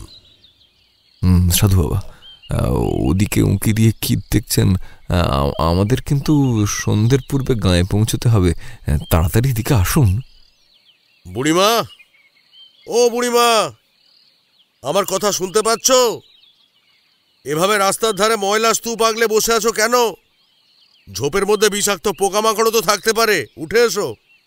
আমার কণ্ঠস্বরে বুড়ির ঘুম ভাঙতেই সে রক্ত জবার ন্যায় দুটি অর্ধ প্রস্ফুটিত নেত্র মেলে খনা গলায় জিজ্ঞাসা করে, আমাকে একটু রক্ত দিতে পারবি? রক্ত? ওসব দিয়ে তুমি কি করবে? তাই তো, রক্ত তো আমার কোনো কাজে আসবে না। এগুলো ওদের শেখানো বুলি। না না না, আমি আর কখনো এগুলো বলবো না। আমি তো রাক্ষসী নই। বুড়িমা, বুড়িমা, এদিকে তাকাও তো, কি হয়েছে? আরে এমন করছো কেন? কে ডাকছে ওদিক থেকে? তুই কে বাচ্চা? এই পথ দিয়ে কোথায় চলেছিস? আমার ডাক এসেছে। শ্মশানকালী মা আমার হাতে পূজা পেতে চান। বেশ, আমিও তো তাকে সন্তুষ্ট করতে চেয়েছি। মা নিজে থেকেই এককালে আমার তিনটে সন্তানকে গ্রাস করেছিলেন। আমি ভেবেছিলুম সেই রক্তকেই মা হয়তো শান্ত হয়ে সৌম্যরূপে বিরাজমান হবেন, কিন্তু না না না, যে একবার তন্ত্র রাত্রে সুরে জাগ্রত হয় সে আর কখনো পিছু ফিরে আসতে পারে না। খুব সাবধান, সাবধান। এই পথ অতি দুর্গম, অতি দুর্গম। কালী গত রাতেও রক্ত নিয়েছে, তবে তা অপর সাধকের হাত থেকে। আজ ভোরের আলো ফোটার আগে ও ঘুমোতে গেছে। তবে সেই বলিক্রিয়া আমার হস্তে সম্পন্ন না হওয়ার দরুন আমার এই অবস্থা হলো কেন? সংকল্পে উৎসর্গীকৃত বস্তু যে প্রদান করবে সেই মন্ত্রে তোর নাম উচ্চারিত হয়েছিল, কিন্তু যথাসময়ে সেই কর্মে বাধা পড়ায় নিয়ম ভঙ্গ করতে হয়। তুমি এত কিছু জানলে কি করে? তোমার কথাবার্তা শুনে মনে হচ্ছে তুমি এই পশ্চিমের জঙ্গলের বাসিন্দা, কিন্তু আমি তো কখনো ওদিককার কোনো মানুষকে আমাদের প্রধান গাঁয়ে প্রবেশ করতে দেখিনি। সূক্ষ্ম শরীরের আবার প্রবেশাধিকার লাগে নাকি? আমি চাইলে তোর শরীরের মধ্যেই। কথাটা অসমাপ্ত রয়ে যায়, তবে সেই বুড়ির দৃষ্টি যেন আমাদের দেহগুলো ভেদ করে সমস্ত শিরা উপশিরা মাংস খুঁটিয়ে দেখতে শুরু করে। না না, এগোবে না, এগোবে না। সাধু বাবা, সাধু বাবা, বাঁচান আমাকে। বুড়ি নিজের বিরাটকার জিহবা বার করে চোখ পাকিয়ে আমাদের দিকে এগিয়ে আসতে থাকে। আমিও আমার পোটলা থেকে একটু ধুনো মুষ্টিতে ধরে মন্ত্র পড়ার জন্য প্রস্তুত হয়ে থাকি। আমি শ্মশানের সত্য হারিয়েছি। আমার সন্তানেরা মুক্তি পেয়েছে কিনা তাও জানি না, তাই নিজেও ইহ জগতের পিছু টান ফেলে চিতায় উঠতে পারিনি। কাঁদতে কাঁদতে আমার চোখের জল শুকিয়ে এসেছে, কিন্তু ঈশ্বরের প্রতি বিশ্বাস হারায়নি। আমার পোকা খাওয়া পচা দেহটা আজও সেই বদ্ধ ঘরের মধ্যেই পড়ে রয়েছে, চোখ দুটো ওপরের দিকে চেয়ে মুখ বিবরণ মুক্ত। কেউ জল পর্যন্ত দেয়নি। কেউ তো জানি না আমি আদৌ জীবিত নাকি মৃত। আমি তোমাকে মুক্তি দেব। তোমার শেষ ইচ্ছা কি? আমার 3 সন্তানকে ফিরিয়ে দিতে পারবি? ওদের একবার চোখের দেখা দেখতে চাই। ওরা যমজ, নীল নয়ন আর নৃত। ওরা যাবার বেলায় আমাকে কথা দিয়েছিল ওরা কেউ আমার আজ্ঞা ছাড়া মরেও শান্তি পাবে না। তাই ওদের শেষকৃত্য যেন আমার হাতে অথবা আমার আজ্ঞাবহ কোনো ব্যক্তির হাতে হয়। এদিকে শ্মশানকালী মায়ের চরেরা এসে কবর দেয় ওদের বলি সম্পূর্ণ হয়েছে। কিন্তু না না না, আমার মন বলছে ওরা এখনো বেঁচে আছে।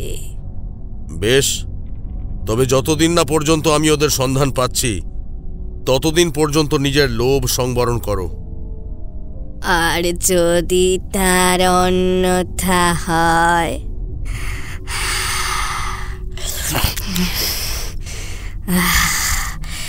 কতদিন কোনো মানুষের মাংস খাইনি। এখানে আপনজনের দেখা পাবার আশায় বসে থাকতে থাকতে আমার খিদেটা আবার জেগে উঠেছে যে। তোদের দুজনের মধ্যে যে কোনো একজন আমার কাছে আয়, ভয় নেই রে। আমার হাতে মরলে অমর হবি। তারপর তোদের কঙ্কালটা এখানে ঝুলিয়ে সবাইকে শাসাবো। সাধু বাবা, ওর চোখের দিকে তাকাবেন না, ওগুলো মায়াময়। ও মানুষকে পথভ্রষ্ট করতে চায়। চুপ কর। আমার শিকারের পথে তুই বাধা হয়ে দাঁড়াতে চাইছিস? আমি তো কেবল ওই ব্রাহ্মণের রক্তটাই খাবো।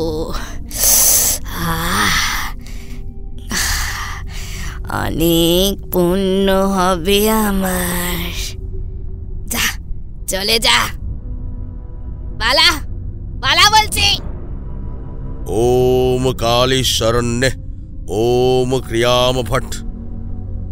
এই মন্ত্রোচ্চারণ করে ধুনো গুঁড়ো ছিটিয়ে দিয়ে আমি নিজের রুদ্রাক্ষের মালায় 3 বার মহাদেবের নাম স্মরণ করি। এ তুই কি করলি? আমার অবয়বের সাথে এমন কেন হচ্ছে? কেন হচ্ছে?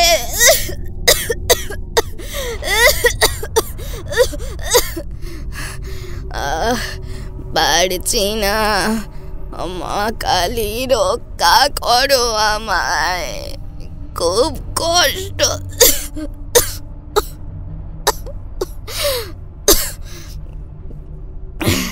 শরীরটা কেমন ভার হয়ে আসছে। আমাকে যেতে দে এই বাঁধন থেকে, আমাকে মুক্ত কর। এবার বল, কে তোকে এখানে পাঠিয়েছে? কারো প্রেরিত বাণী এই ডাইনি বুড়ি বহন করে না। তুই ডাইনি? তাহলে ওই 3 সন্তান কার গর্ভে জন্মেছে? আমার ডাইনি সত্তা অন্তরের অন্তরস্থলে লুকায়িত। ঈশ্বরের আশীর্বাদে আমার বিবাহ হয়, আর স্বামী সন্তান নিয়ে বেশ সুখেই চলছিল। কিন্তু ওই যে সৌভাগ্যের মেয়াদ উত্তীর্ণ হতেই ঈশ্বর স্বামীকে তার কাছে টেনে নিলেন। আমিও ঈশ্বরের সাথে আদি ভৌতিক খেলায় অবতীর্ণ হবার জন্য পিশাচিনীর সাধনা শুরু করলাম। সেই থেকে এই গায়ের সকলের মধ্যে আমাকে নিয়ে ভয় ঢুকে গেল। ওরা আমাকে গায়ের একেবারে শেষ প্রান্তে নির্বাসন দিল। আমিও নিশ্চুপে সব কিছু মেনে নিয়েছিলাম। পশু পাখি শিকার করে নবরূপে সাধনার পথে ব্রতী হলাম। এরপর ধীরে ধীরে মানবীয় দিকগুলো ধিক্কার দিতে শুরু করি। আর এখন এই অর্ধডাইনি রূপে এখানে অবস্থান করছি। কিন্তু যতদিন না পর্যন্ত আমি সম্পূর্ণ মানব অথবা সম্পূর্ণ ডাইনি হয়ে উঠতে পারবো, ততদিন কেউ আমাকে বিনাশ করতে পারবে না। ক্রিং জটে জটানাম ফট। আরো কষ্ট দিতে চাইছিস? দে, তবে তার আগে তুই আমার ক্রোধের সম্মুখীন হ। ওং কালী কালই কালেত বাবা ক্রিং ত্রাহি মে ছট। বুড়ি 2 হাত প্রশস্ত করে একটা জ্বলন্ত রশ্মি আমার দিকে ছুঁড়ে দিতেই তা ক্রমে পুষ্পে রূপান্তরিত হয়ে আমার পায়ের কাছে লুটিয়ে পড়ে। এ কি হলো? আমার মন্ত্র তো কখনো বিফলে যায় না। আমি চাইলে এই মুহূর্তে তোর বিদ্যা কেড়ে নিতে পারি, কিন্তু তোর সন্তানদের না পাওয়া পর্যন্ত এই শাস্তি দিতে চাইছি না। তোর সাহস আছে, পারবি রে, পারবি, তুই পারবি। আজ পর্যন্ত আমার ক্ষমতার সাথে লড়াই করে কেউ বাঁচতে পারেনি। এই প্রথম কোনো সাধক আমার চোখে চোখ রেখে লড়াই করে গেল। আমি তোর বীরত্বে খুশি হয়েছি।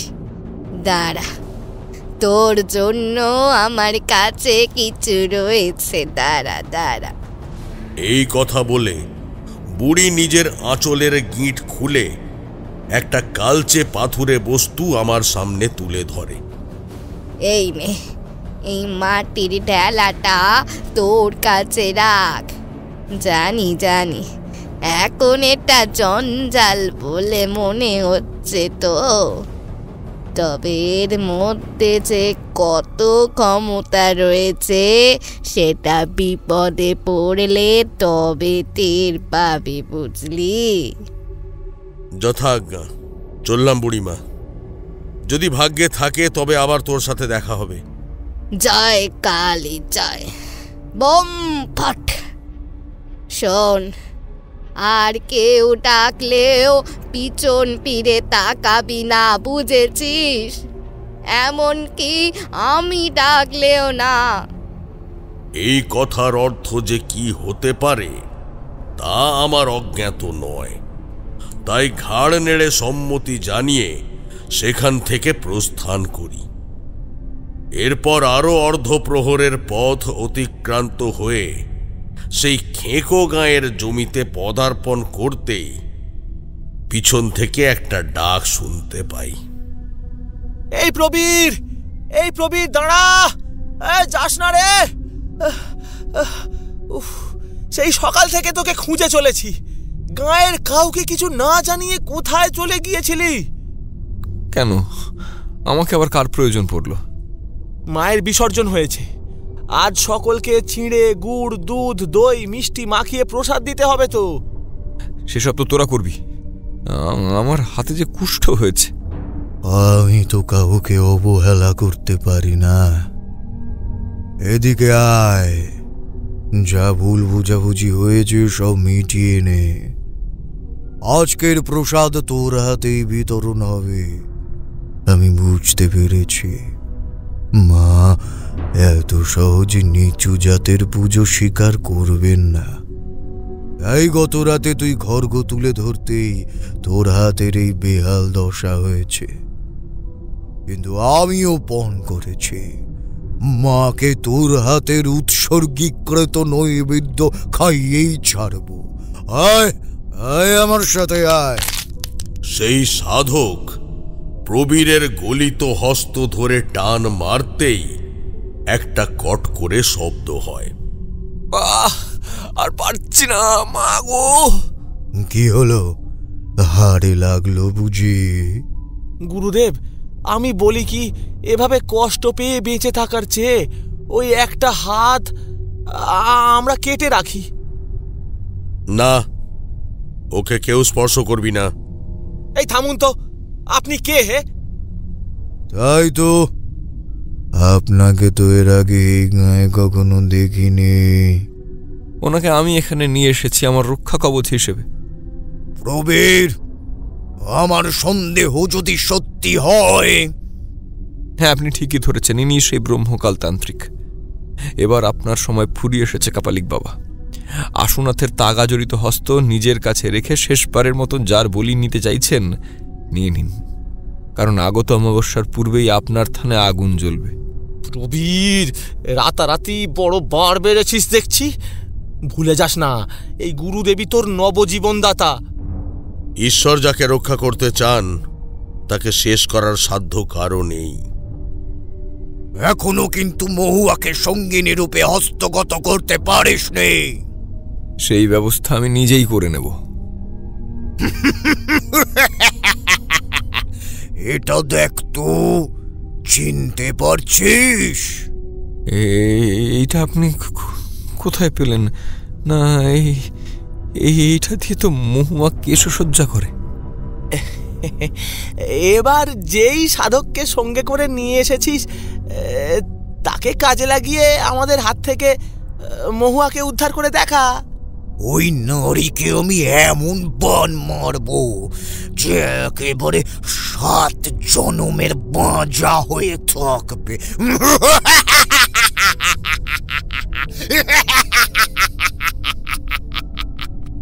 না, আমার কথাটা শুনুন, ওর এমন ক্ষতি করবেন না। আপনি আপনি আপনি শাস্তি দেবার আপনি শাস্তি দেবার হলে আমায় দিন। দাঁড়ান। পিছু ডেকে লাভ নেই। ওরা রক্তক্ষয়ী যুদ্ধে মেতে উঠেছে। ওদের সময় স্রোতে ছেড়ে দে। তুই একবার ওই কন্যার কাছে আমাকে নিয়ে চল। আমি নিজে ওর গাত্র বন্ধন করে দিচ্ছি। কোনো বান ওর কেশাগ্র স্পর্শ করতে পারবে না। কিন্তু কিন্তু ও যে রাত নামার পূর্বে আমার সাথে দেখা করতে আসে না। সে কি? এ তো স্বাভাবিক লক্ষণ নয়। সকলের কুনজর পড়বে বলে ও ঘোমটা টেনে বাদাবনের ধারে ওই পুকুর পাড়ে গাছের তলায় আমার সাথে গল্প করে। বাদাবন? বাদাবন এখান থেকে কত দূরের পথ? বেশিক্ষণের নয়, তবে জঙ্গলাকীর্ণ অঞ্চল বলে বিষাক্ত বিছের ভয় আছে। বেশ, রওনা দে। আচ্ছা, আপনি আমার সাথে আসুন। প্রবীরকে অনুসরণ করে সোজা মেঠো পথে কিছুটা অগ্রসর হয়ে একটা পুকুর ডিঙিয়ে আপাত স্যাঁতস্যাঁতে পিচ্ছিল জলাস্থানে গিয়ে হাজির হতেই প্রবীর এদিক ওদিক চাইতে শুরু করে। কি হলো? এটাই কি সেই জায়গা? আমি আমাদের নির্দিষ্ট গাছতলাটা খুঁজছি। আসলে এর আগে কখনো দিনের বেলা এদিক পানে আসেনি তো। আর রাতের অন্ধকার যতবার এসেছি ততবার হাতে হ্যারিকেন নিয়ে পা গুনে গুনে এগিয়েছি, তবে এখন ঠাহর করতে পারছি না। সামনে গর্ত রয়েছে, দেখে চল। আমি হাঁটাহাঁটি করতে গিয়ে শুকনো পাতার মধ্যে দূর থেকে অস্বাভাবিক কিছু একটা লক্ষ্য করে বিরাট আকার বাবলা গাছের কাছে আসতেই একেবারে আঁতকে উঠি। এ যে মানুষের হাড়গোড়, বেশি দিনের মরা নয়। গায়ে এখনো শুকনো রক্ত লেগে রয়েছে, মাছি ভনভন করছে। ওই তো ওদিকে মাংসের টুকরোর চামড়াটাও বিক্ষিপ্ত অবস্থায় পড়ে রয়েছে। কিন্তু কিন্তু এগুলো এখানে এলো কোথা থেকে? এখনো বুঝতে পারছিস না? তুই যার জন্য পাগল হয়ে উঠেছিস সে আসলে কোনো সাধারণ মনুষ্য নয়, ও পিশাচিনী। গতকাল রাতে এখানে বসে মানুষ মেরে মহোৎসব চলেছে। না না, এটা হতে পারে না। আর কয়েকদিন অপেক্ষা করলে ও হয়তো তোকেও খণ্ড খণ্ড করে উদরস্থ করত। আমার সাথে এত বড় প্রতারণা করতে পারে না। তাই নাকি? তাহলে এদিকে আয়। এই দেখ, এখানে একটা নরকরটি পড়ে আছে, যার মধ্যে অর্ধ পান করা দুগ্ধ মিশ্রিত নররক্ত। আমার কথা বিশ্বাস না হলে নিজের হাতে এই করটি স্পর্শ করতে পারিস। প্রবীর মাটি থেকে সেই করটি তুলতেই চারিদিক থেকে ধুলোর ঝড় উঠে আসে। ওং পরিত্রাণায়। সাধু বাবা, প্রকৃতি এমন উত্তাল হয়ে উঠছে কেন? দয়া করে কিছু একটা করুন। আমি তোর যোগ সাধন ভঙ্গ করতে চাই না, তাই দূরত্ব বজায় রেখেছিলাম। কিন্তু তুই যখন নিজেই আমার জালে জড়াতে চাইছিস, তখন তোর সামনে এসে আমার অপূর্ব মনোহারী রূপ তুলে ধরতেই হচ্ছে। সেই পিশাচিনী নিজের বক্তব্য সমাপ্ত করে ধুলোর ঘূর্ণি থেকে ধীরে ধীরে প্রকট হতে থাকে। ওর গায়ে নীলকণ্ঠ পাখির পালকের ন্যায় আর্দ্র সবুজ ও গাঢ় কালচে নীল বর্ণের বস্ত্র ফুটে ওঠে। বুকের কাছে লজ্জা নিবারণের জন্য একেবারে কাঁচা হলুদের ন্যায় এক ফালি বসন। মাথার চুলগুলো এলোমেলো, চুলের মধ্যে নিপুণ হস্তে মানুষের হাড় দিয়ে তৈরি করা একটি কাঁটা গোঁজা রয়েছে। চোখের কোটরে সাদা ধবধবে মাংসের মধ্যে দুটো রক্তবিন্দু মণিস্বরূপ জ্বলে উঠেছে। হাত দুটো সরু এবং দীর্ঘকায়, আঙুলের অগ্রে জন্তুর ন্যায় ধারালো নখ বিরাজমান। তার মধ্যে একেবারে সূক্ষ্মাতি সূক্ষ্ম পোকার চামড়া লেগে রয়েছে। কি দেখছি সমন করে? আমি মহুয়া, এই পৃথিবীর সবচেয়ে মায়াবতী পিশাচিনী। মহুয়ার কণ্ঠে ও ভয়াল রূপে প্রবীর আকৃষ্ট হয়ে সেদিকে ধাবিত হয়। ওই হাড় আশুনাথের শরীরের, ওর জন্যই তো প্রবীরকে এত কষ্ট পেতে হচ্ছে। আমি ওর হয়ে আশুনাথকে চিবিয়ে খেয়েছি। প্রবীর, তোমার যদি খুব কষ্ট হয় তাহলে ওই হাতটা কেটে আমার দিকে ছুঁড়ে দাও। আমি সমস্ত রোগ ভক্ষণ করে তোমাকে মুক্তি দেব। আমার সবকিছুই তো তোমার। মহুয়া, মহুয়া, আমার ডাকে সাড়া দাও। নিজেকে সংবরণ কর। ওদিক পানে কোন হেতুতে ছুটে চলেছিস? ওর পা দুটো কি অপূর্ব, যেন ষোড়শী দেবী এসেছেন। ওই সম্মোহনী বিদ্যে আমার চাই। ওকে আমার কাছে চিরতরে বেঁধে রাখবো। ওই তনু দেখার অধিকার আর কারও নেই। প্রবীর, প্রবীর, আমার যে বড্ড তেষ্টা পেয়েছে। বুকের ভেতরটা গরম পানীয়ের জন্য একেবারে হাহাকার করছে। এসো, তোমার প্রেয়সীর কষ্ট নিবারণ করো। হ্যাঁ, এখনই করছি। প্রবীর নিজেকে আমার বন্ধন থেকে মুক্ত করে ভূমিতে পড়ে থাকা সেই নরকরটি তুলে নিয়ে সজোরে নিজের কপালে আঘাত করে। আমার চোখের সামনে ওর কপাল কেটে গিয়ে রক্তের ধারা প্রবাহিত হয়ে চলেছে। আর ওই পিশাচিনী দূরে বসে এই দৃশ্য উপভোগ করছে। কত রক্ত! আমার জিহ্বার নিজের লালারস ধরে রাখতে পারছে না। ওম কামে ওম সর্বপাপে দিব্যায় ওম ভূতা। এই বলে আমি সেই ভূমির ধুলো তুলে প্রবীরের গায়ে তা ছিটিয়ে দিতেই তবে প্রবীরের ঘোর কাটে। আমার কি হয়েছে? আমার শরীরে এত রক্তের দাগ এলো কোথা থেকে? মাথাটাও কেমন যেন ঝিমঝিম করছে। আমি তৎক্ষণাৎ আমার গলা থেকে একটি রুদ্রাক্ষের মালা খুলে নিয়ে তা প্রবীরের গলায় পরিয়ে দিয়ে বলি, এই মালাটা জপতে শুরু করো। আমাদের সামনে ওটা কে হাওয়ায় ভাসছে? জঙ্গলের ভিতরে কোনো পশু পাখি নেই, কোনো হিংস্র জন্তুর হুঙ্কার নেই। চারিদিকটা কেমন যেন দম বন্ধকর লাগছে। আজ আমি চলে যাচ্ছি, তবে আবার তোমার সাথে দেখা হবে। ওর কণ্ঠটা বড্ড চেনা। ওই ডাকে সাড়া দিতে নেই। এভাবে সেই অবয়ব মিলিয়ে যেতেই আমি প্রবীরকে বলি, তোর মন বড়ই চঞ্চল। এই স্থান তোর জন্য নিরাপদ নয়। দুপুর গড়িয়ে এলো। আপনি আমার সাথে কুটিরে আসুন। ওখানে কিছু আহার্য সেরে পরবর্তীতে কি হবে সেসব ভাবা যাবে। সেই স্থান ত্যাগ করার মুহূর্তেও আমি বেশ অনুভব করতে পারছিলাম ওই পিশাচিনী আমাদের নিজের দিকে আকর্ষিত করার চেষ্টা করে চলেছে।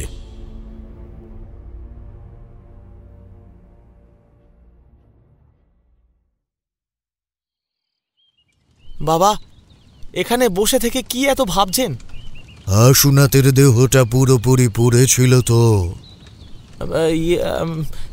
মানে হ্যাঁ, মানে আপনি তো নিজের হাতে খড়গ তুলে এক কোপে ওর ধর থেকে মুন্ডুটা আলাদা করে দিলেন। তারপর আপনার আদেশ অনুসারে সবাই শ্মশান ভূমি থেকে প্রস্থান করতেই আপনি ওর শরীরের 3টি অংশের মধ্যে 2টো খণ্ড নিজের কাছে রেখে আমার হাতে উপরিভাগের একটি অংশ তুলে দিলেন। আমি তো ওটা যত্ন সহকারে চিতায় তুলে দিয়েছিলাম। কেউ কিছু সন্দেহ করেনি তো? না না, শরীর ভর্তি জবা ফুলের মালা, কাপড়, চেলি, গামছা, এসব আভরণের মাঝে কার দেহের কতটুকু অংশ কাঠে পুড়লো সেসব কারও খেয়াল ছিল না। তাছাড়া আমাদের গাঁয়ের বড় বড় মাথারা চোখের জলে তাকে বিদায় জানাতে গিয়ে একেবারে কাতর হয়ে পড়েছিলেন। আয়, তুই আমার সামনে আসনে বস। কেন, কি হবে? এত প্রশ্ন করিস না, যা বলছি সেটা মেনে চল। আচ্ছা, এই নিন। ওম ইয়শেত্রাজ্যা ওম ত্রাহিমাম ত্রাহিমাম। এবার তোর ডান হস্ত বাড়িয়ে দে। ওম গ্রিং কালি ওম স্বাহা। আমার হাতটা যে জ্বলে যাচ্ছে।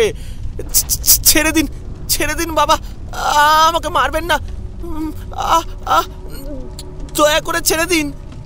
সত্যি করে বলতো, প্রবীর এমন কি জানে যা আমি জানি না? তোর বাক্য যদি অসত্য হয় তবে এই কর্পূরের বিষ ধীরে ধীরে তোর শরীরে ছড়িয়ে পড়বে। বল সত্যি করে। না না না না না না না না, সব বলছি।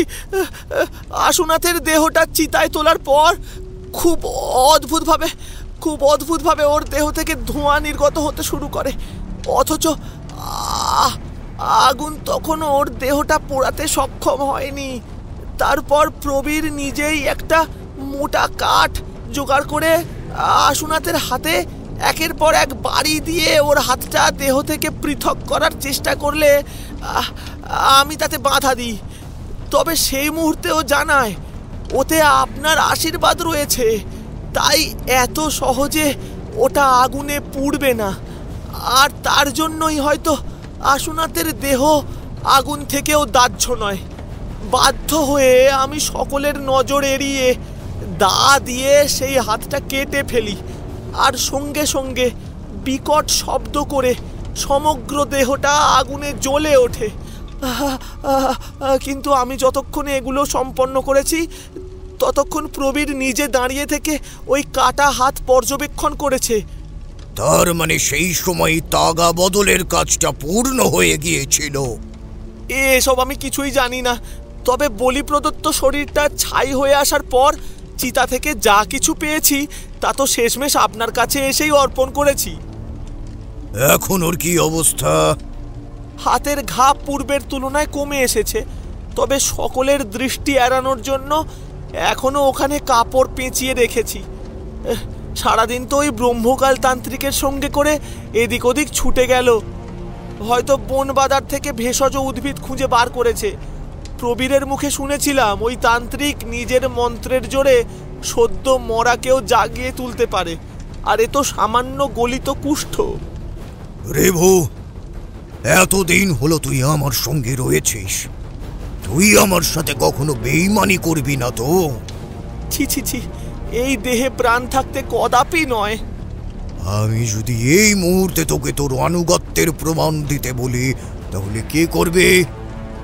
আপনি কি চাইছেন সেটা স্পষ্ট করে বলুন তো। মহুয়ার কাছে তোকে উৎসর্গ করব। আমার মন বলছে আজকের রাতটা আমার জন্য কোনো অশনি সংকেত ডেকে আনতে চলেছে, তাই এর পূর্বে মহুয়াকে খুশি করে ওকে আমার পক্ষে দাঁড় করাতে হবে। গুরুদেব, আপনার বিরোধিতা করার সাধ্য আমার নেই, কিন্তু আমি এত শীঘ্রই মরতে চাই না। আপনার দুটি পায়ে পড়ছি, এই সিদ্ধান্ত আপনি বদল করুন। সুরকান্ত একবার যা উচ্চারণ করে সেই বাণী আর ফিরিয়ে নেয় না। বেশ, তবে মৃত্যুর পূর্বে আমার একটা শেষ ইচ্ছা রয়েছে। বলে ফেল, যা চাইবি সব পাবি, সব। আমি জানি ওই মহুয়া আসলে কে। প্রবীর যখন পতঙ্গের ন্যায় ওর দিকে ধাবিত হতো, আমি তখন লুকিয়ে লুকিয়ে ওদের সাক্ষাৎ দেখতে এসেছিলাম। শুধুমাত্র আপনার ভয়ে কখনো মুখ খুলতে পারিনি।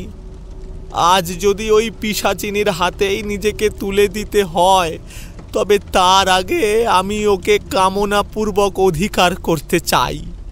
শুনেছি ওকে নাকি স্বয়ং ঈশ্বর নিজের হাতে গড়ে তুলেছেন। বেঁচে থাকাকালীন পরমা সুন্দরী হবার দরুন শত পুরুষের সাথে ঘনিষ্ঠ হবার চেষ্টা করেছে, কিন্তু রক্ষণশীল পরিবারের ঘেরাটোপে বারংবার সেই বাসনা বিয়নে ব্যর্থ হয়েছে। অতীতে সে এক জমিদারের গৃহে জন্মেছিল, তবে ওর জন্যেই সেই জমিদার পরিবারের বিপদ ঘনিয়ে আসে। শেষমেশ সেই বাড়ির কর্তা তার কুল পণ্ডিতকে ডেকে এর বিধান চাইলে সেই কুল পণ্ডিত মহুয়ার হাত দেখে শঙ্কিত হয়ে নতুন করে আর একজন সাধককে জুটিয়ে মহুয়াকে অভিশপ্ত প্রতিপন্ন করে উইয়ের ঢিবিতে বহু বছর বন্দি করে রাখেন। সেই থেকে ওই ঢিবির মধ্যে বসে মহুয়া নতুন করে বাঁচার আশা খুঁজতে খুঁজতে একটা সময় মানুষের প্রতি হিংস্র হয়ে ওঠে এবং ও অশুভ শক্তির সাধনা শুরু করে। আর তার প্রকট স্বরূপ হলো আজকের এই রক্ত মাংসের লালসা। ওর সাথে কোনো সাধারণ মানুষের মিলন অসম্ভব। আমার ধারণা অনুযায়ী ও তন্ত্রবিদ্যায় অপারঙ্গম এমন কোনো পুরুষের সাথে রতিক্রিয়ায় মত প্রদান করবে না, সে রাজা হোক অথবা পথের ভিখারি। মহুয়ার জন্য তাকে তপস্যা করে সিদ্ধি লাভ করতেই হবে। আর মহুয়ার সাথে মিলনের মতন কোনো দৃষ্টান্ত স্থাপিত হলেও এতে তোর ক্ষতি হবার সম্ভাবনা প্রবল। কিন্তু আমার শেষ ইচ্ছা পূর্ণ না হলে যে আমাকে হত্যা করতে আসবে সে। আমার অভিশাপে আজ পর্যন্ত যেই বিদ্যা অর্জন করেছে সেই সব কিছু হারাবে। আজকের তিথি পুণ্যময়। এই তিথিতে কারোর মতের বিরুদ্ধে গিয়ে কোনো সিদ্ধাই নিজের জন্য কিছু চাইলে তার ফল হিতে বিপরীত হতে পারে। জেদ করিস না, তুই কিন্তু অজ্ঞাতসারে নিজের জন্য প্রবীরের চেয়েও বিষাক্ত পরিণতি ডেকে আনতে চলেছিস। আমি তো আজকেই শেষ হয়ে যাব, তাহলে এই জীবন নিয়ে আমার আর কিসের ভয়? বেশ, আমি যজ্ঞ শুরু করছি। ওম তদাভবে ওম সুরাদাই সুরাদিত্যম ক্রিম কপ্যত্যয়োহম সুরানম ওম কালি কালিম মহামিলায়ম ওম কালি কালে মহামিলায়ম ওম কালি কালে মহামিলায়ম। মহুয়া এগিয়ে আয়, তোর জন্য সরেশ খাদ্য প্রস্তুত করেছে। এমন অসময় কে ডাকে? কি এনেছিস আমার জন্য? আমি তোকে মৃত্যুর পূর্বে সঙ্গিনী রূপে বরণ করতে চাই। বেশ, ওই অগ্নিকুণ্ডের উপর ঝাঁপ দিয়ে নিজের দেহকে শুদ্ধ প্রমাণিত কর। না না না, আগে প্রতিজ্ঞা কর, আমি যদি আগুনে ঝলসে না যাই তাহলে আমি তোর কাছে যা চাইব তাই পাবো। পাবি, তাই পাবি। জয় জয় জয় জয় জয় জয় জয় জয় জয় অগ্নি দেবতার জয়। হে দেবী রক্ষা করো। কি হলো, এক পায়ে গিয়ে দু পা পিছিয়ে যাচ্ছিস কেন? ওম কালী স্তরবায়ে ওম কালী। কাপালিক বাবা, ওদের এখান থেকে দূর করুন। আয় আয় বলছি, এদিকে আয়, তোকে মেরে শেষ করে ফেলবো। আমার দিকে কামার তো চাউনি দিস? এত বড় আস্পর্ধা! এই নে। আমাকে বাঁচাও। তোরা দুজন ওর দুটো পা একেবারে টেনে ছিঁড়ে ফেল। আমি ওর গলাটা ছিঁড়ে ওই আগুনের ওপর তুলে ধরছি। আমার লাগছে, ছাড়ো ছাড়ো ছাড়ো, আমার ভুল হয়ে গেছে। এই শেষবারের মতো ক্ষমা করে দাও। এই তো শরীর ছেড়ে দিয়েছে, এবার চিড়ে রাখা অঙ্গগুলো থেকে রক্ত খাবো, আরো রক্ত চাই। ভূপালকে আগুনের কুণ্ডে ঠেলে ফেলে দিলি কেন? ওর শরীরটা রাখলে ওর কঙ্কালটা কাজে লাগাতে পারতাম। ও ভেবেছিল ছলনা করে আমাদের দেবীর প্রেয়সীকে অধিকার করে রাখবে। আমরা থাকতে তা কখনোই সম্ভব নয়।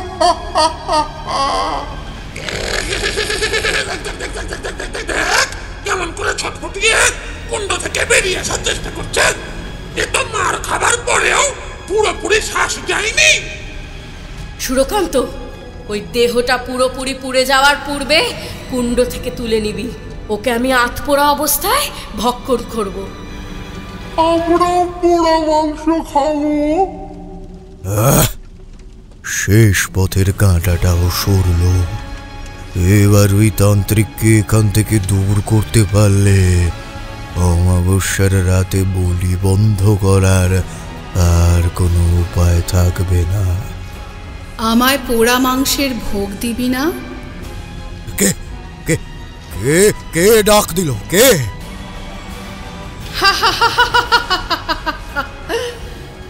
মহুয়া, তোর কাজ ফুরিয়ে এসেছে। এবার এখানকার মায়া কাটিয়ে আমার সাথে ফিরে যাওয়ার জন্য মনকে সংযমী কর।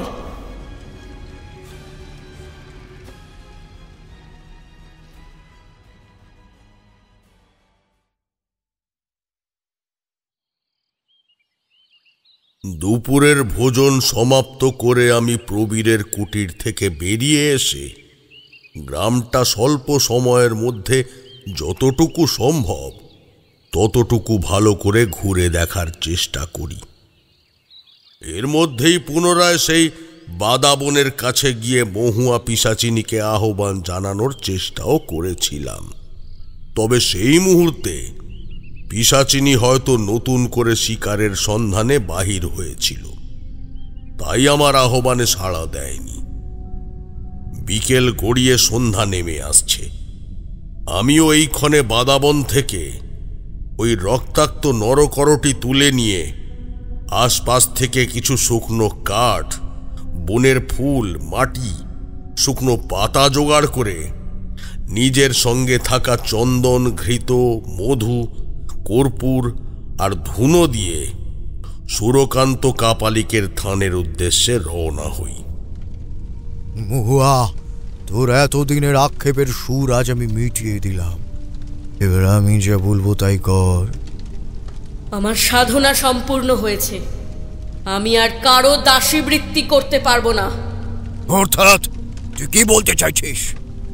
আমার পূর্ণাঙ্গ ক্ষমতা লাভের জন্য ঠিক যতটুকু পরিমাণ মৃতদেহের প্রয়োজন ছিল সেই সবের চাহিদা পূরণ হয়েছে। এবার আমি এখান থেকে বিদায় নেব। এই খুঁটিটা দেখতে পাচ্ছিস তো? এতে আগুন জ্বললে তুই ছারখার হয়ে যাবি। তোর কঙ্কাল বাহিনী আর বাঁচবে না। এই সর্বনাশ ঘটাতে না চাইলে ওই আসনে বস। না, তবে আমাকে আর একটা জ্যান্ত শরীর এনে দে। তুই কিন্তু শর্ত লঙ্ঘন করছিস। আমাকে ছেড়ে দে, ছাড় বলছি। শয়তান, শয়তান কাপালিক, মহুয়ার গায়ে যদি কোনো আঁচড় পড়ে তাহলে আমরা তোর চোখ উপড়ে ফেলবো। দেহ পরিবর্তনের যে গুপ্ত সূত্র রয়েছে তা আমাকে প্রদান কর। না, ওটা আমার গুরুর আদেশ ব্যতীত অন্য কারোর সামনে বলা নিষিদ্ধ। বেশ, এবার তবে নিজের গরিমা হারানোর জন্য প্রস্তুত হ। জয় জয় জয় জয় জয় জয় অগ্নিদেবায়। ওম ওম ওম ওম তৎচলে তৎস ওম পরিত্রাণায় ওম পরিত্রাণায়। এ কি, আমার চারপাশে এমন অগ্নিকুণ্ড জ্বলে উঠলো কেন? সুরকান্ত, তুই আমাদের শেষ করেছিস। আমরা তাতেও কোনো প্রতিবাদ করিনি, কিন্তু ওই কন্যা মরলে এই থানে আমরা মরক লাগিয়ে দেব। থাম তোরা। এবার থেকে আমার কথায় অস্বীকৃত হলে ওই অগ্নি তোকে পুড়িয়ে শেষ করে ফেলবে। না, আমি বিষ্ণুর আশীর্বাদ ধন্য। অগ্নিদেব আমার উপর এই অন্যায় কর্ম করতে পারেন না। এই রূপ বিষ্ণুর দান, এটা পোড়ানো সম্ভব নয়। তবে শেষবারের মতো পরীক্ষা করে দেখ। আমাকে বাঁচাও, আমার সারা শরীর জ্বলে যাচ্ছে। এই মুখ আমি আর কাউকে দেখাতে পারবো না। ওরে তোরা আমাকে রক্ষা কর। খবরদার, যেদিকে এগোবি আমি তোকেই ভস্মীভূত করব। মহুয়া রিভুপালের রাত পোড়া মৃতদেহের উপর বসে সুরকান্ত কাপালিকের ধুনো পোড়ায় বিধ্বস্ত হয়ে উঠেছে। এই সময় আমি সেই স্থানে উপস্থিত হতেই হুঙ্কার দিয়ে বলে উঠি, সুরকান্ত, আজকের এই যজ্ঞের হেতু কি? আমার অনুমতি ব্যতীত এই থানে কেউ প্রবেশ করতে পারে না। তুই এখানে কেন এসেছিস? কাকে চাস? আর তোরা আমার থান পাহারা না দিয়ে এখানে হা করে চেয়ে রয়েছিস কোন বিলাসে? যা যা, এই তান্ত্রিককে শেষ কর, যা। তোদের দুটোকে হত্যা করে তোদের ঘিলু খাবো। তোরা এই ঢিবিতে উঠে আয়। আজ মরতে হলে সবাই একসাথে মরবো, কিন্তু আমার অপমানের বদলা আমি নিয়েই ছাড়বো। কাপালিক, বাঁচতে চাইলে ওই পিশাচিনীকে ছেড়ে দে। বটে, সাধকও দেখছি একই ভ্রমে মজেছে। আমাকে মুক্তি দিয়ে তোর কোন অভিষ্ট সাধিত হবে? নারীরা আমার কাছে দেবীর স্বরূপ। তোর প্রতি আমার কোনো আকাঙ্ক্ষিত সত্তা জাগ্রত হয়নি, এবং এই কর্পূর হলো তার প্রমাণ। তদ বিষ্ণু ওম বিষ্ণু ওম বিষ্ণু ওম বিষ্ণু তত্তম পরায় ওম কমলা সুন্দরী নাম। মন্ত্রোচ্চারণ শেষ করে সেই কর্পূর সুরকান্তের দিকে ছুঁড়ে দিতেই সুরকান্ত কাপালিকের আসন দাউ দাউ করে জ্বলে ওঠে। আগুন আগুন, হে কালী, আমি তো অগ্নিদেবকে প্রসন্ন করে এই পিশাচিনীকে শেষ করার বর পেয়েছিলাম, তবে অগ্নিদেব কোন ক্রোধে আমাকে জ্বালিয়ে মারতে চাইছেন? মা কালী, হে মা কালী! দাঁড়া, উঠিস না। এই আসন ত্যাগ করার অর্থ আমার অনুচরদের হাতে তোর বিভৎস মৃত্যু। আর আসন আঁকড়ে পড়ে থাকার অর্থ আমার প্রদেয় অগ্নিতে আত্মাহুতি দেওয়া। আজ আমাদের হাত গরম করার সুযোগ এসেছে।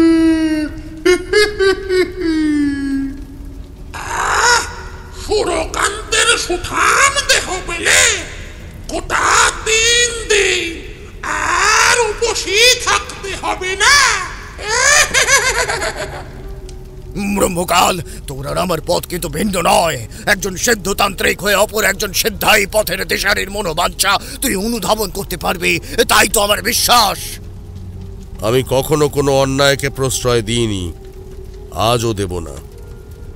এরপর কাল বিলম্ব না করে বুড়ির কাছ থেকে পাওয়া সেই মাটির ঢেলা অগ্নিকুণ্ডে ছুঁড়ে দিতেই সুরকান্তের 2 হাতে কুষ্ঠর ন্যায় জরা দেখা দেয়। আমার শরীরের মধ্যে এগুলো কি দেখা দিচ্ছে? আমি তো চির আরোগ্য লাভ করেছি। একই তোর ভক্তদের শরীরে যত ক্লান্তি, রোগ, ব্যাধি, জরা রয়েছে সবকিছু তোর মধ্যে একে একে সমাহিত হবে। না না না না না না না না, এমন শাস্তি আমাকে দিস না ব্রহ্মকাল। আমি তোকে পিশাচ শক্তির বীজ মন্ত্র প্রদান করব। হ্যাঁ, আমি পিশাচ শক্তির বীজ মন্ত্র তোকে প্রদান করব। শুধু তার বদলে আমার প্রাণ ভিক্ষা দে। আমার প্রাণ ভিক্ষা দে, আমার প্রাণ ভিক্ষা দে, দে দে দে দে দে।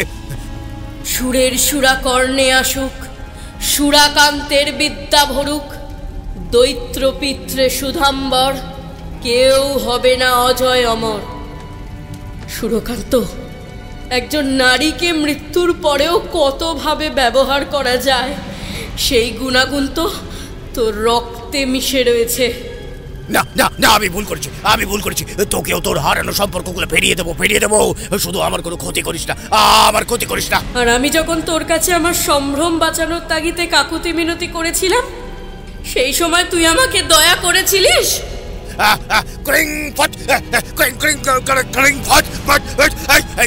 কি ছিল মনে পড়ছে না। কি হচ্ছে মনে পড়ছে না। না, আমার হাতগুলো কেমন ধনুষ টঙ্কার বড়গির নাই বেঁকে যাচ্ছে কেন? না, কোনো বল পাচ্ছি না। আমি কোনো বল পাচ্ছি না। মুখ দিয়ে উচ্চারণ করতে পারছি না, মন্ত্র উচ্চারণ করতে পারছি না। এই শ্মশানকালে এই প্রকার কীটের ন্যায় মৃত্যু তো আমার কাম্য নয়। আমি নিজের সর্বস্ব ত্যাগ করে শুধু তোমার নামে এই জীবন অতিবাহিত করেছি। কখনো নারী দেহ দেখে লোভ করিনি, শুধু যেটুকু পাপ কর্ম করেছি তার সাধনায় তরিতে ফল পাবার জন্য। এর পেছনেও কেবলমাত্র তুমি দায়ী মা কালী। তুমি যদি আমার ডাক অগ্রাহ্য না করতে তাহলে তো এই পথের প্রতি আমি হতাম না। সারা দাও, সারা দাও রক্তঘাতী শ্মশান কালী, আজ চুপ করে থেকো না।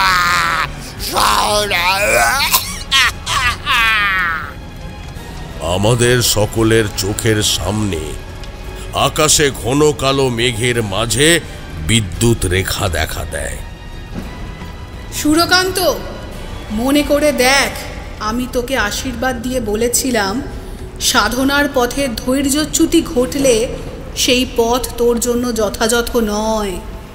তুই চাইলেই ব্রহ্মার তপস্যা করে সুস্থ জীবন লাভ করতে পারতি, কিন্তু মানুষের মাংস ভক্ষণ করে তোর জিহ্বা এমন লোভাতুর হয়ে উঠেছিল যে প্রতিনিয়ত মানুষ মেরে খাবার তাড়না তোর মস্তিষ্ক বশ করে রেখেছিল। সেই একই কারণের বশবর্তী হয়ে তুই আমার পূজা করার সিদ্ধান্ত নিস এবং আমার নামে যেই বলি প্রথা চলতে থাকে তার একটা অংশ নিজে এবং অপর অংশ মহুয়াকে দান করে নিজেদের ক্ষুধা মিটিয়েছিলিস। তোর থানে যে নরকঙ্কালগুলি অবস্থান করছে ওরাও এর চেয়ে কম পাপী। ওদের মৃত্যু হয়েছে ছলনার দ্বারা, কিন্তু নিজেরা মৃত্যুর পূর্বে কাউকে ছলনা করেনি। আজ আমি বেশ বুঝতে পারছি এই ব্রহ্মাণ্ড আমার বিরুদ্ধে গিয়ে ষড়যন্ত্র রচনা করেছে, কিন্তু আমি এত সহজে পরাজিত হব না।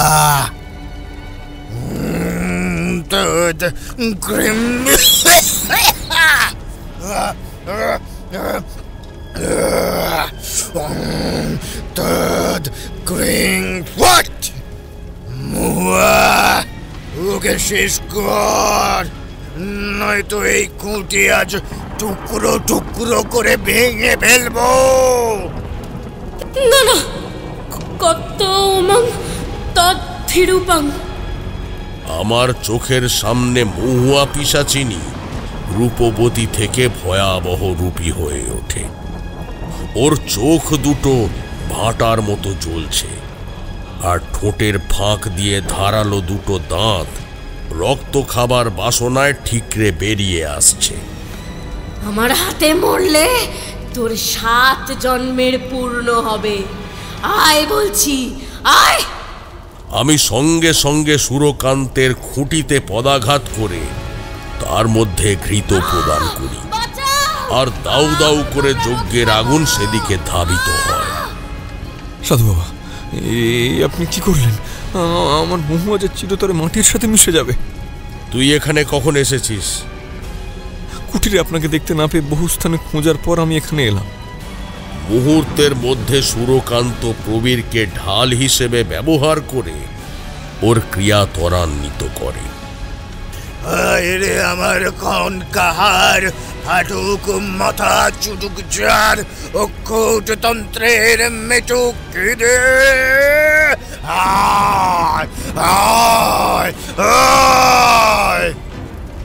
ওই থানের দুটি কঙ্কাল নিজেদের হাত প্রশস্ত করে বিকট শব্দে আমার দিকে এগিয়ে আসে।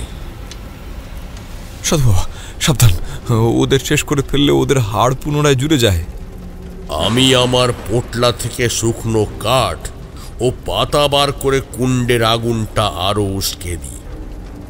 তারপর সেই অগ্নিতে বাম হস্তে ধুনো ছিটিয়ে অস্ফুটে ক্রিং মরাং মন্ত্র জপ করতেই ওদের হাড় অগ্নিবীণা গলে যায়। আমাদের ছেড়ে দে, ছেড়ে দে, আমরা তো নিরপরাধ। এবার সুরকান্তকেই শেষ করি। ওর জন্য এখনো আমাদের জঠর জ্বালা মেটেনি। তোরা তোরা ভুলে যাচ্ছিস কে তোদের এতদিন লালন করেছিল? তোরা ভুলে যাচ্ছিস ওদের হত্যাও আপনার হাতে হয়েছিল? এরপর সুরকান্ত আর কোনো কথা বলার সুযোগ পায়নি। দুটো কঙ্কাল ওর উপর ঝাঁপিয়ে পড়ে নিজেদের গলিত তপ্ত হাড় ওর দেহের বিভিন্ন অঙ্গে ইচ্ছামতো ঢুকিয়ে দিয়ে খাবলা খাবলা মাংস তুলে এনে একে অপরের মুখে পুড়তে থাকে। কত স্বাদ! এই নে, এই মেদটা তুই খা। তোর জন্য চোখটা তুলে রেখেছি। কি ভয়ঙ্কর দৃশ্য! সাধু বাবা, এখান থেকে চলুন। এই রক্তারক্তি কাণ্ড কোনো সুস্থ মানুষের দেখার মতো উপযোগী নয়। আমার সাথে আয়। যাস না, দাঁড়া। আমার দেওয়া অস্ত্র এখানে ব্যবহার করা হয়েছে। আমি ঠিক তার সংযোগ টের পেয়েছি। এবার নিজের প্রতিশ্রুতি রক্ষা কর। সাধু বাবা, আবার কোন বিপদ? দেখতে দেখতে আমাদের চোখের সামনে সেই পশ্চিমের গহীনে বসবাসকারী বুড়ি ছুটে এসে কান্নায় ফেটে পড়ে। দে, আমার সন্তানদের ফিরিয়ে দে। তুই তো কথা দিয়েছিলি আমাকে মুক্ত করার পূর্বে ওদের সাথে দেখা করাবি। দে না, ফিরিয়ে দে ওদের। আমি নিজের কথা ব্রহ্মকালের মুখ দিয়ে বলিয়েছিলাম। আজ তোর প্রায়শ্চিত্ত করার সময় হয়েছে। নিজের সমস্ত পাপের কথা স্মরণ করে পরলোকের উদ্দেশ্যে যাত্রা শুরু কর। এখনো তোর মুক্তি ঘটবে না। যমদুয়ারে আরও 20 বছর অপেক্ষা করে তারপর নতুন দেহ লাভ করতে পারবি। তবে এই জন্মের কর্মের ভারে পরজন্মে তুই বিষাক্ত বিছে হয়ে জন্মাবি। বেশ, তবে সেই বিছের নিদান যেন তোর পদপিষ্টেই সম্পন্ন হয়। হে দেবী, এই বুড়ি বলেছিল তুমি ওর ছেলেদের রক্ত পান করেছ। একবার বলো এটা মিথ্যা? এই গায়ের সকলের মঙ্গলের তরে জগৎ জননী রূপে ফিরে এসো মা, ফিরে এসো। ব্রহ্মকাল, আমি কাউকেই আমার কাছে বেঁধে রাখিনি। কুঁজাই বুড়িকে সত্যের পথে ফিরিয়ে আনতেই আমি ওর কাছ থেকে ওর 3 সন্তানকে পৃথক করার কর্তব্য পালন করেছি। ওরা কালচক্রের বাধা কাটিয়ে বর্তমানে কুশিপুরের জমিদার গৃহে আশ্রয় লাভ করেছে এবং 3 জনেরই পূর্ণ সংসার রয়েছে। আমি শুধুমাত্র নির্দেশ দিয়েছিলাম কুঁজাইয়ের সন্তানদের একে একে ধরে এনে যূপকাষ্ঠে বন্দি করার জন্য। এরপর পূজা সম্পন্ন হয়ে গেলে জল্লাদ তাতে কোপ দেবার পূর্বেই আমি নিজে আমার ছায়াকে সেই স্থানে পাঠিয়ে সকলের চোখে ধুলো দিয়ে ওদের 3 জনকেই উদ্ধার করেছি। মা, তুই সত্যি কথা বলছিস? প্রতিদিন ভোরে তোর বাড়ির সামনের বটগাছের ডালে যেই 3টি নীলকণ্ঠ পাখি এসে তোর হাত থেকে শস্য খেয়ে যায়, ওরাই তোর 3 সন্তান। নবজীবন লাভ করলেও ওরা তোর মতন দায় দায়িত্ব মুছে ফেলতে শেখেনি। তাই আজও এক অর্ধ ডাইনিকে মাতৃস্নেহে ভক্তি করে চলেছে। তবে তুই মুক্ত হবার পরক্ষণেই ওদের কাছ থেকে এই পক্ষী রূপ ধারণ করার ক্ষমতা লুপ্ত করা হবে। আমার সমস্ত ক্লেশ আজ মুছে গেছে। জয় জয় শ্মশান কালীর জয়, জয় মা তারা, জয় মা তারা। জয় নীলকণ্ঠী প্রতীকী তারার জয়, জয় নীলকণ্ঠী প্রতীকী তারার জয়।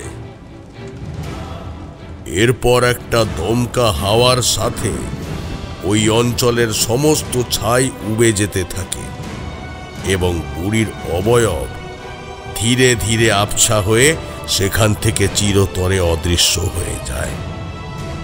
এমন অসময়ে আকাশ ফেটে বৃষ্টি নামবে বলে মনে হচ্ছে। প্রকৃতি নিজের সমস্ত কালিমা ধুয়ে ফেলতে চাইছে।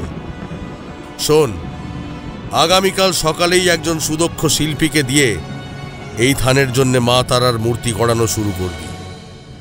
মায়ের গাত্রবর্ণ হবে ঠিক নীলকণ্ঠ পাখির ন্যায় সুজলা নীলাভ। নিত্য পূজার জন্য একজন পূজারী নিয়োজিত করবি এবং বংশানুক্রমিকভাবেই তারাই যেন এই থানের দেখাশোনা করেন সেই বন্দোবস্ত রাখবি। যথা আজ্ঞা সাধু বাবা।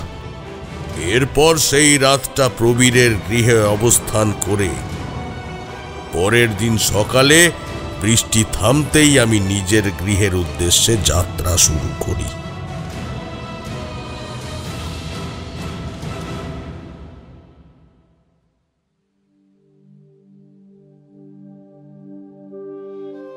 ঠাকুরমশাই ওনার কাহিনী শেষ করে একটা দীর্ঘ নিঃশ্বাস ফেললেন। আমিও একবার বাইরের দিকে তাকিয়ে দেখলাম, বেশ রাত হয়ে এসেছে। ঠাকুরমশাই, আজ তাহলে আমরা উঠি? হ্যাঁ, আবার খুব শীঘ্রই আপনার কাছে এসে এমন নিত্য নতুন অদ্ভুত সব ঘটনার স্বাদ নেব।